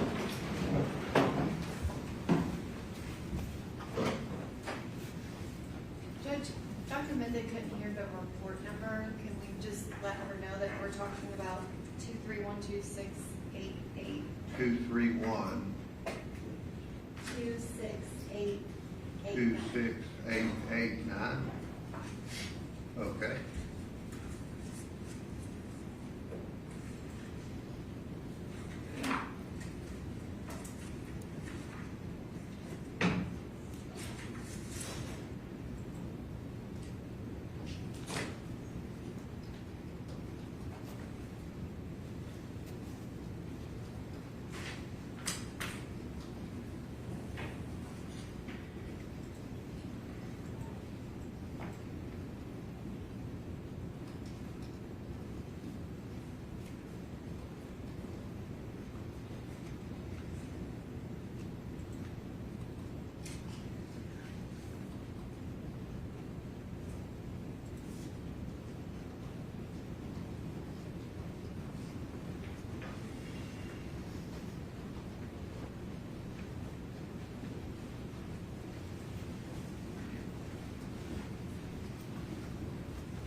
All right. Go ahead, Ms. Howard. Dr. Jageri, we were talking about litigation packet toxicology order 231-26889 from NMS. Can you tell the jury what sample of specimen is this referring to? You'll have to speak into the mic. It's referring to the clear plastic top tube with 1.75 mils that was collected on 2/25/23 at 22:31 or 10:31 p.m. labeled hospital blood. And it also includes a clear top plastic tube, 8 grams, collected on 3/7/2023 at 13:34 or 1:34 of liver tissue. Now, we see there on this report that number 1 is a clear plastic tube, which is self-explanatory. But could you tell the jury what is ID003, homogeneous container? So as you heard from Dr. Methune, that's where you take it and you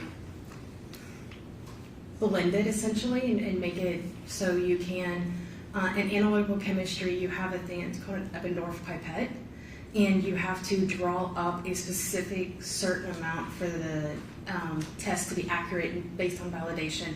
And so you have to make it to where you're able to draw a liquid into this little tip to be able to start the extraction. So the laboratory took, I don't know how much, usually it's documented, but you take a portion of that, you weigh it on an analytical balance, and then you mix it, in my experience, we've mixed it with water, and we put it through a blender, better way to think of it, and you hit go and it blends up the tissue to make it to where it is more pipettable for the equipment. And we see that on item 2 and 3, it notates liver tissue. Do you know whose liver that this report is referring to? I do not, because the labeled as number is the same. So I would think that I interpreted this when I was first reviewing that the liver was from the same person with the hospital blood. And whose hospital blood does that belong to? Based on the review of the medical record, that it was tied to a Jade Benning. Have you since learned who the liver tissue belongs to? Yes, it was discussed that it was belonging to the fetus of Ms. Benning. Have you, well, in preparation for litigation, is there something that NMS will provide to attorneys if the attorney requests that? It's called the NMS litigation packet. You've heard about talking about litigation packets. The answer would be either yes or no. Did you get that? Yes. And can you tell the jury exactly what a litigation packet is? Sure. So a litigation packet is a copy of the report, followed by a copy of their receiving data, where they start their chain of custody. It also includes the summary of who would have touched the sample along the way. It also includes the if there's a disposal, there's a communication log, anytime that there's a communication regarding to that particular case. Sometimes there's also emails that are included in it that are not in the communication log, just within their own departments. Also included in that are all the testing that was completed for that case. So in this case, I believe it was around 1,900 pages to review. You have every test that was ran on it. You have all of their standards, which are the calibrators, which allow you to put a quantitation number to something. It also includes the quality controls, and it includes this case specifics data. And did you have an opportunity to review the litigation packet for toxicology report 231226889? I did. What, if anything, did you find as a result of reviewing that report?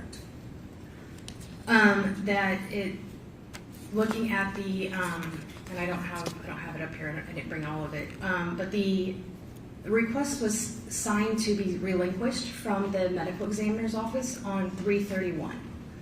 It was received at NMS, I believe, on 4/4. With any kind of blood sample or even just tissue, anything that's biological, it needs to stay refrigerated. For multiple reasons. It helps to slow down any kind of growth or breakdowns, preferably to be frozen, but it helps to reduce that. And then looking at when it left the medical examiner's office, I presume it arrived with the body. Part of my past experience is I did medical examiner work, and we would get antemortem tubes with our postmortem samples to look at and compare. And when we would get that, they would be multiple tubes to choose from. And so I don't know if there were multiple tubes sit in this case, and this is the one that they chose. But it was collected on 2/25, and it doesn't, and as far as I can tell, arrived to the medical examiner until 3/7. So I don't know how it was stored, who had access to the sample. It was collected for medical purposes, so I don't know what was done at the hospital for testing, opening, who had access to it there, how much blood was removed, did they spin it down at all, anything that could have happened to that tube prior to it arriving at the medical examiner's office. So thank you. So are you stating that you found that there was an issue with the chain of custody with this particular sample? Yes.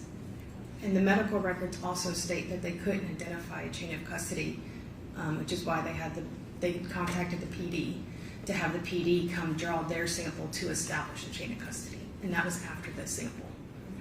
So did you ever find in your review of any of the materials anything that could establish a chain of custody that would be sufficient, in your opinion, in regards to the ANAB standards?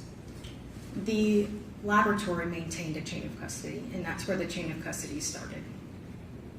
What about previous to the time before it got to the laboratory or arrived there? I don't believe I've had any documentation for that.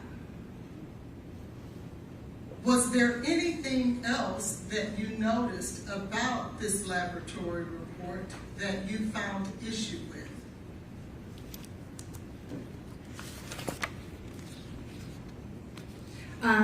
I notated that there was no seals on the tubes when they arrived at NMS. There was no evidence tape over it. There was nothing to seal it. Not saying it was open and spilling everywhere. I'm not saying that. The sample would have been closed because there was notation of no spillage. But there was nothing over top of the tube and a date and an initial to make sure that it hadn't been tampered with or had anyone had access to it prior to it arriving to the laboratory. Is that something that ANAB requires of an accredited laboratory? No, it doesn't require it to be that. It's just required that they document how it was received. What do you find is best practice when you're dealing with these types of forensic toxicology tests, especially in criminal cases? In my experience, we've received our samples for forensic toxicology to be sealed, dated, and initialed by whoever collected it for the integrity of the sample. And was that done here? It was not. What type of tubing was the blood or the vial of blood? What type of tubing was it packaged in? It was in a clear plastic tube, which would have no preservatives. So if there was a dirty collection, meaning they didn't have the site clean and some bacteria got in, there's nothing to even slow down bacteria growth or bacteria formation. And there's also nothing to slow down or retard any of the degradation of any of the drugs that would have been present. Are there, if you could educate the jury, and we've all had our blood taken before, are there different types of tubes that are utilized to preserve whatever the sample is, whether it's blood, urine, whatever that is? Are there different type of tubes for that purpose? Yes, there's different color top tubes.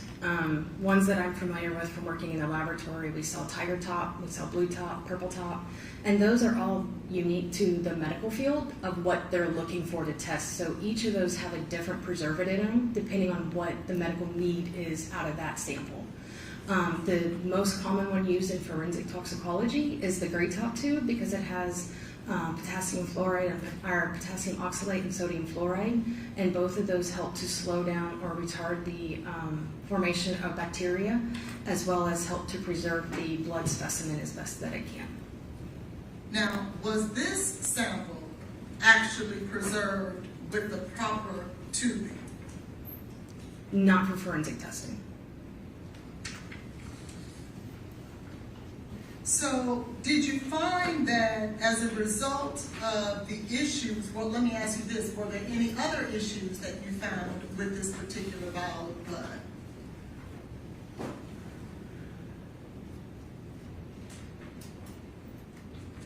I think that those are the main ones that I found. At some point, were you able to ascertain the levels of concentration for this particular vial of blood in terms of what it was looking for? What exactly was this test looking for in regards to this toxicology report, I should ask? So it was looking for cocaine in the products, which is what it's listed as, which is the cocaine and the metabolites. And the blood was also looking for designer opioids, which are going to be looking for your more typical illicit fentanyls and illicit opioids. This did not look for the actual drug of fentanyl. And so are you stating that where we see the testing designer opioids, that does not include fentanyl? It does not. Did you see anywhere in this particular report where it was asking for a fentanyl test? I do not, and they also didn't order a general screen that you typically see with forensics post-mortem that we saw in the liver, which is a very broad, looks for multiple substances, and I believe there was a note in there that it was a direct reflex for cocaine and the designer opioids because they were nervous about the volume of blood that they had left for testing. So they directed the sample instead of taking out of the normal flow of how a sample would have been received and processed. And were there results as a result of the testing for this particular report? Did it yield any results? It did. And what results did it yield? We have benzylecanine, which is the first major metabolite out of cocaine, and cocaine, which is the parent drug, and then ercanine methyl ester, which is a secondary metabolite out of the parent cocaine. Was there anything else of consequence that resulted out of this blood as a result of the testing that was performed? So the things that are reported are things that are above their, what they call the LOD, the lower limit of detection, or the LOQ, which is the lower limit of quantitation. I'm not sure, it was not provided their SOP or their validations for these methods, so I don't know if those are one and the same. Some laboratories, their LOD and LOQ are the same. Then what that means is that the instrument cannot look below that quantitation level or that limit of detection and be reliable.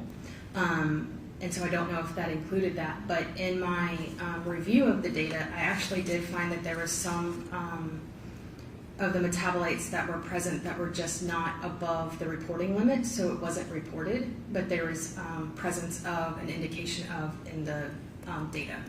And what exactly did you notice that was present in this particular report that was not reported? So in this, it would be the item number is 1A1, and I can identify it because it has a 001. So if we go back to the first page and we saw that the clear top tube had 001 in front of it, that is, as I review the data, everything that I find that has 001 is tying it back to that specific item. So I'm not mixing up that with the other liver item or the homogenate. And so I was, there is presence of coca-ethylene in the windows, and if it's not there, then the window should be just a flat line. There should be no coloring of the little mountains or peaks in there. But the is this? No, that's 285. I apologize. That's okay. Let me make sure I have the right one. So, did you find, in fact, coca-ethylene in that report? I found indication of. I will also say, though, that the, you'll pull up, so I can, up or down, sorry. Sorry. Over to the right, that's the comforter. Okay. And so the ion ratios, though, on this are out, however.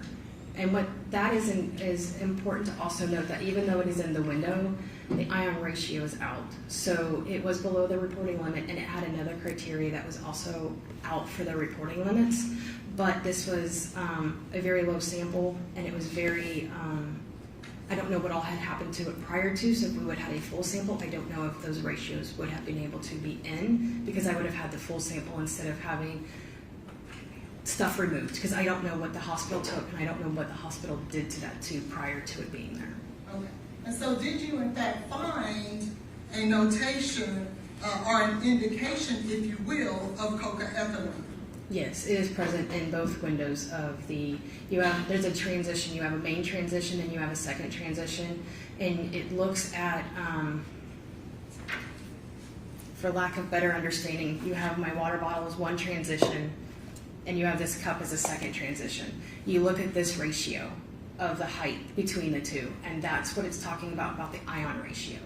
That ratio needs to be consistent to call that drug. But just because it doesn't have the ion ratio, it should lend to further testing to look and see if it is actually present or not. Okay. Would this be the correct? No, that's 183. Okay. Sorry about that. So, but you can tell us that it was in fact an indication of coca-ethylene in this report. There's indication in both windows, yes. Now, you stated that the ion ratio was out, is that right? Yes. And so how can you then tell this jury that coca-ethylene, there was some indication of it? The ion ratio being out doesn't mean that the instrument didn't see the analyte. The instrument saw the analyte and was able to generate a indication or a peaks in the window. If it wasn't there, it wouldn't have a peak in the window. Okay. And did you in fact see a peak in the window in this particular testing? I saw indications of yes. Okay.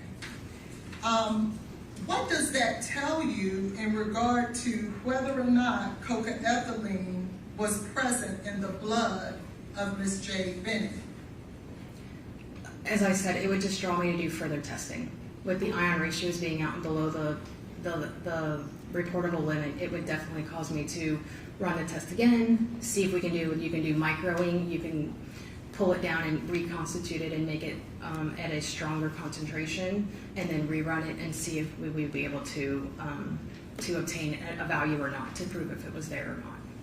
So if I draw your attention here at the bottom of page 3 of 4 of this report, do you see where it states cocaethylene here? Yes. And is this a confirmation test? Well, we're looking at the liver. You need to move up a little bit. Sorry about that. Okay, yeah. Okay. So this would be a confirmation because we can see that it's the liquid chromatography tandem mass spec. And that's where we're able to get the 2 different windows to see the transitions based on the instrumentation selected here. If this was a screen, it would have been an ELISA or an immunoassay type test. So before they move to a confirmation test, what type of test do they perform first? Typically, you would do a screening test, but in this case, I believe it went straight to confirmation. So they skipped the screening test and went straight to this test to look for the drugs. Thank you. Are you familiar with cocaethylene or the metabolite cocaethylene? Yes. What is that? It's a metabolite that is made only in the presence of ethyl alcohol and cocaine at the same time, and it's made in the liver. And is there any other way, to your knowledge, that cocaethylene can be formed in anyone's blood or urine or any matrix that you know of? No, and that's what makes it unique about cocaethylene, is the only way it is produced is with mixing cocaine and ethyl alcohol, or what we would call alcohol in our normal language, and it has to be at the liver at the same time. And there was indication that here.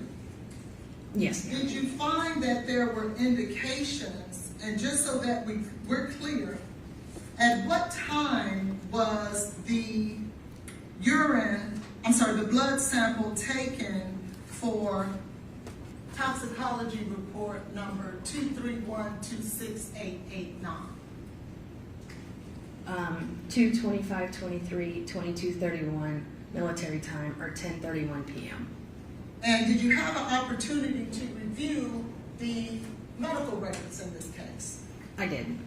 And did you find in the medical records in this case an actual urine drug screen that matched the date and time in this toxicology report? A urine drug screen? Yes, well, the urine was taken from Ms. Benning. Did you find that in the medical records? Yes, I saw urine was taken. I don't have it in front of me. I don't know the time, but I know it was taken on 2/25. Did you find that it was consistent with what you saw here? This was a blood. In terms of this report? So this was a blood sample. I'm sorry, not urine, blood, yes. So I did see in the medical records that there was blood taken. There were several orders of blood being ordered at the 22/31 in the ER medical records. Yes, that's my apologies for speaking that.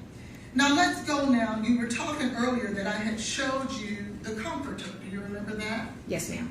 And that would be toxicology report 231-29285. Do you remember that? Yes, ma'am. I want to show you now what would be considered the data from that report. Would that be consistent with that? Yes, this is a summary page of the cocaethylene.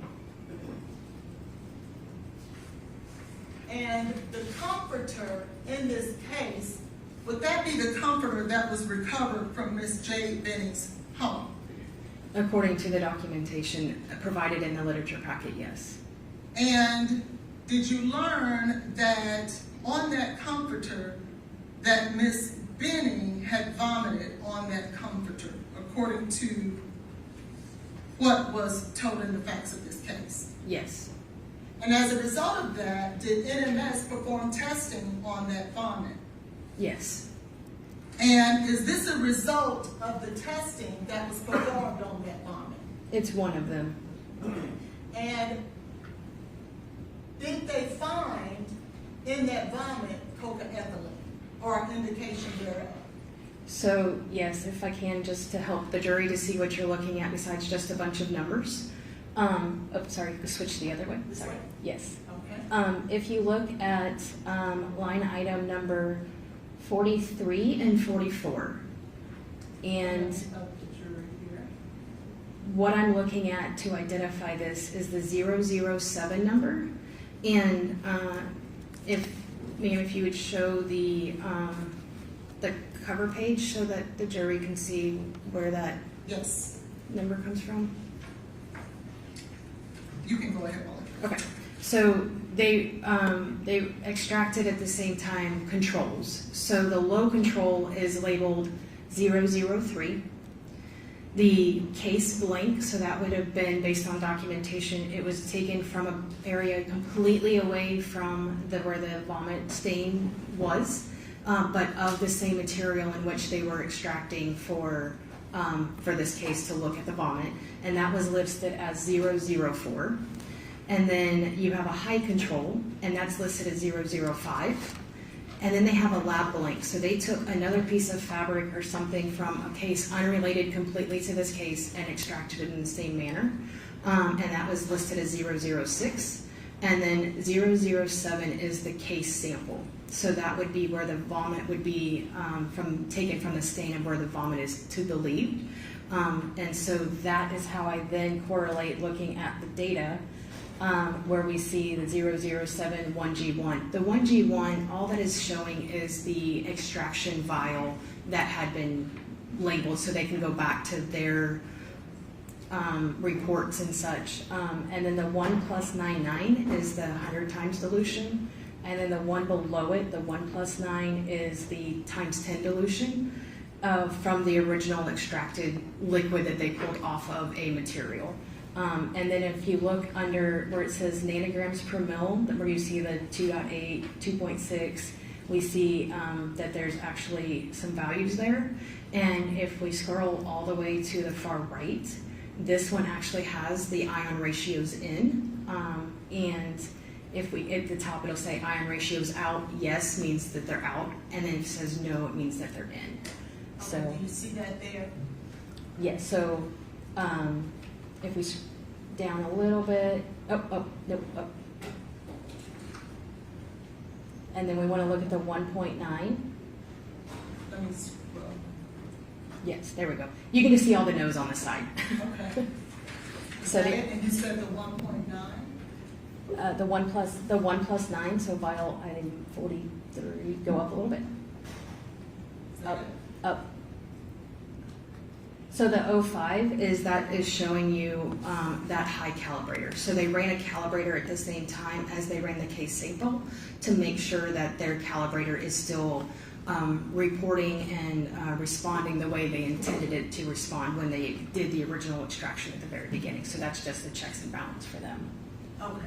And so is the ion ratio that we talked about before, is that present in this particular test? Yes. Okay. And what does that tell you that is different than what the other test told you? That this one would have been reported had it been above that LOQ or LOD. This is a reportable value. And this was in fact found in the vomit of Miss Benning on the evening of 2/25/23. It was found on the comforter. Thank you. Was there anything else of value that was found on the comforter from Miss Benning? That was found on the comforter? In the vomit, yes.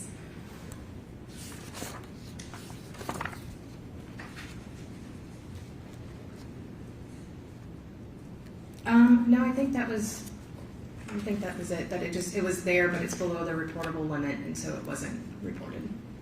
And what exactly would that have been that was there but was not above the reportable limit?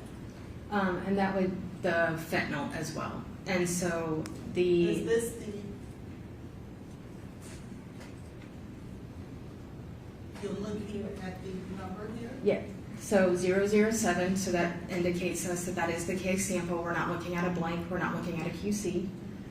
And the 1+1 is a dilution of some sort that they're doing. I'm not sure what the dilution is, other than because they had to extract it from a solid material, probably into a water with some steps that they did.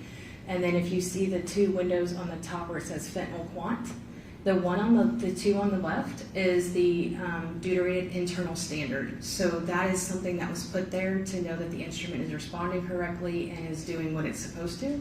The two on the right under fentanyl quant is the sample of the unknown. So if you look at the one that's below it, it's hard to read because it's blurry. It says norfentanyl quant. That second one, how it just has a squiggly line and there's no actual peak there, then that's not there. But if you can give us a minute to see if we can fix it so that it can.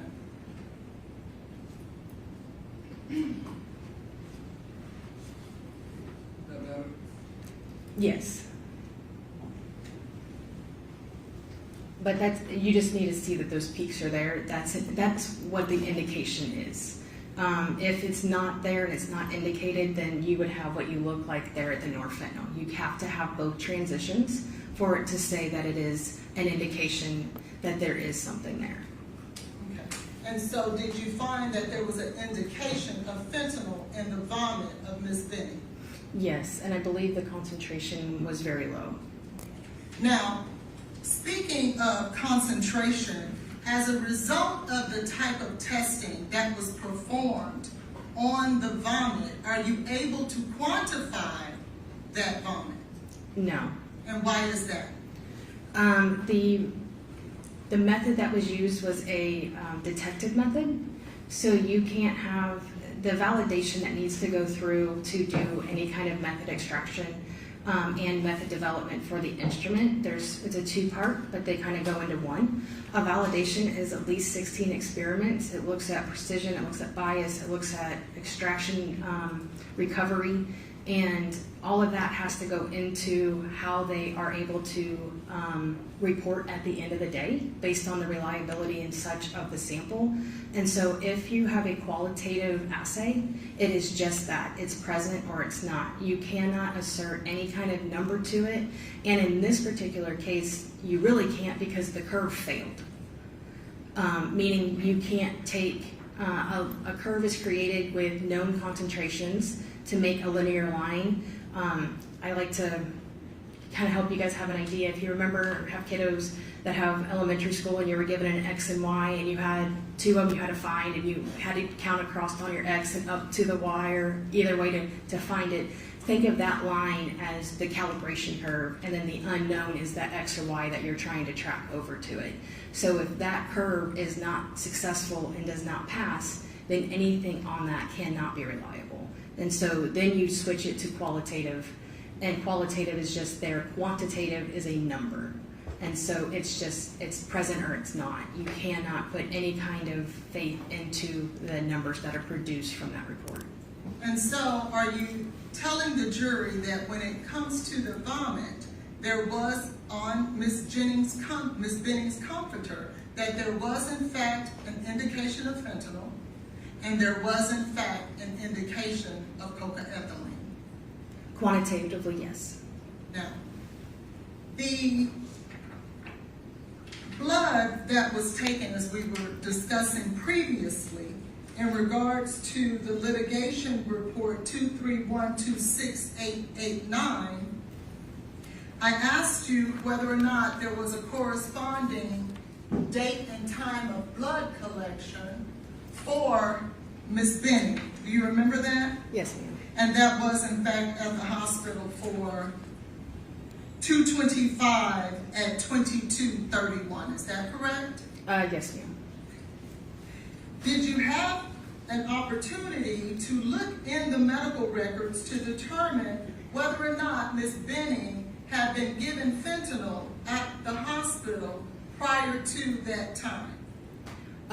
There is notations in the medical records. It says that it was pulled and then it says it was wasted, and so I'm not clear if it was given or not. And that's something for more of a medical professional to discuss, but Yes. I just wanted to know whether or not you had the opportunity to review that. I did. Let's now discuss whether or not, or tell me this, what does it take for you as a toxicologist that works in a laboratory to review records if you were to look over someone's work in order for you to sign your name to it? Can you tell this jury what all that would take? Objection, Your Honor, to relevance. May I respond, Your Honor? I'll overrule the judge. Go ahead. So in my experience working in the laboratory, we've had people leave and had to review their work and whatnot. For myself to put my name on a report and take responsibility for that work, I looked specifically at the QCs, I looked at the calibration data or the qualitative data, whatever it is, but I looked at the entire case, and many times I would actually go to the instrument and I would look at the raw data. So there's printed computer data and then there's raw data. Raw data is what is done in the software. That's well above my knowledge as it comes off the instrument and it computes it into the computer. The reason I specifically would want to go look at that raw data is an analyst can manipulate that data and then it will print, and you don't know in many cases if that data was manipulated or not. So if I'm going to be putting my name on that paper, I want to make sure that that data is true as it is on the computer. I want to look and make sure that the entire batch had consistent results. So when you look at the lit packet does include the calibration and the controls, but we're only getting a snapshot of just this case. In many of these samples, there was hundreds of cases ran at the same time. So if you take a 35 millimeter film strip and you take out one picture, but what happened before or what happened after it, if I'm putting my name to sign out that case, I want to know that everything was before it, there was no problems with the instrument, there was no delays, there was no other issues, and correspondingly after it as well. And so it takes time to go through that data. Even doing this for 10 years, it still takes some time to review all of that. And did you have an opportunity to look at the litigation packet as it relates to the litigation packet we were speaking of that ended in 889? I did. Do you remember how many pages of documents was that litigation packet? I believe this one was around 1,900 pages. 1,912. Do you remember that specifically? Yes. Okay. And in your opinion, in order for an analyst to be able to review 1,912 pages of data, how long would you say that would take? Just to review the lit packet and not look at the entire batch would take a significant amount of time. Okay. What would be a significant amount of time? To tell you, it took me almost an entire day just to go through just the lit packet myself and to look at everything and look at the controls, look at the responses, look and see if there's indications in the windows, and look at the entirety of just the lit packet. That's not looking at the entire batch. And would you believe that you would be able to look at 1,912 pages in a fashion that you could sign off on it as having reviewed it in its entirety in less than 55 minutes? Me personally, absolutely not. Do you know of any situation in your experience as a laboratory toxicologist, with all that you know that it requires, any situation where that could be done based on your opinion? It would be difficult to do a thorough review before putting a name on the bottom of it and taking true ownership of that data. Now, let's say that there was another packet that you needed to review, and that packet was over 2,600 pages. Given the same example and having to review both of those packets, in less than an hour, would you believe that that would be possible? Not to review the entire litigation packet and to do a thorough review of it. Can you tell this jury exactly how many people actually have to perform testing in order for a toxicology report, let's say for 231268889, the one that's 1,912 pages, how many people perform tests in that litigation packet?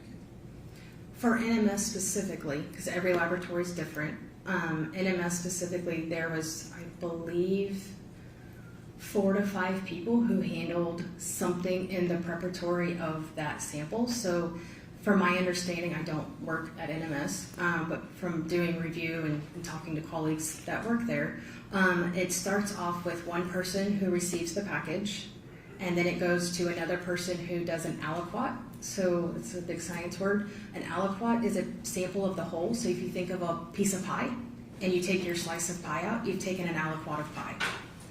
And then they then put the rest of it aside, and I'm guessing so it's easier to maintain and move through. Doing 130 samples in one batch is significant a number of tubes you would be having. And then it goes to another person who preps the sample, and then it goes to another person who does the extraction for the sample, and then someone puts it on the instrument, and then someone reviews it coming off the instrument, and then it goes to the review person after that, and then it appears with Dr. Methune to release the report to the customer at the end. So it goes through multiple hands along the way.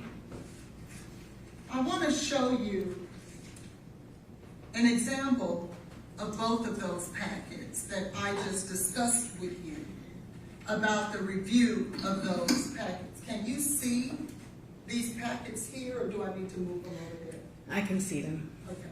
And so,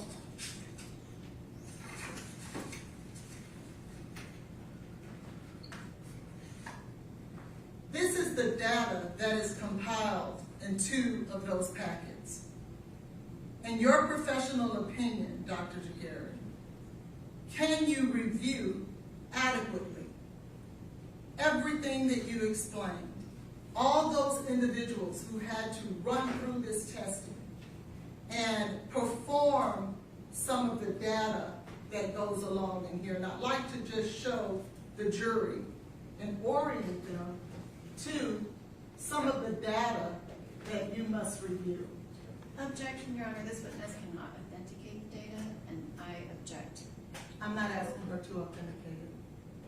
I'm asking that anything be shown to the jury that has not been Okay, admitted. you're just asking to show. I'm just asking a question. You've already asked that question about the volume, so. And so, this is just an example of all the data that's compiled in those litigation packets. It's not. It is. And does a analyst who signs off on this packet to sponsor that all of this information is correct, would they have to review all of this paperwork and data? In my opinion, yes, before they put their name on it. Can you do that in 53 minutes, Dr. Jaguari? Not unless you're a speed reader. Thank you. I'll pass the witness.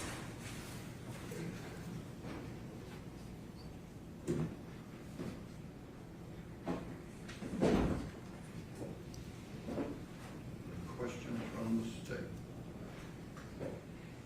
Yes, Judge, because of the circumstances, can I have just 5 minutes? Okay. If you'll step down the hallway, ladies and gentlemen.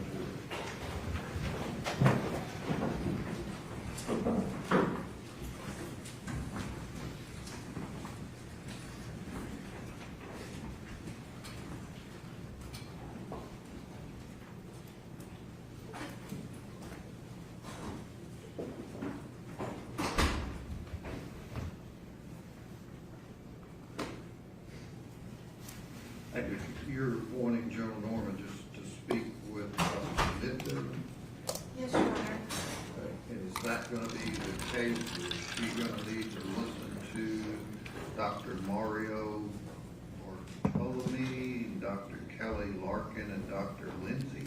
I believe that Dr. Carney is our expert that would be for the other three. It's Oh, just okay. Dr. Mifflin with this person. If I could just have a few minutes to speak to her. Okay, all right, we'll take a 5-minute break.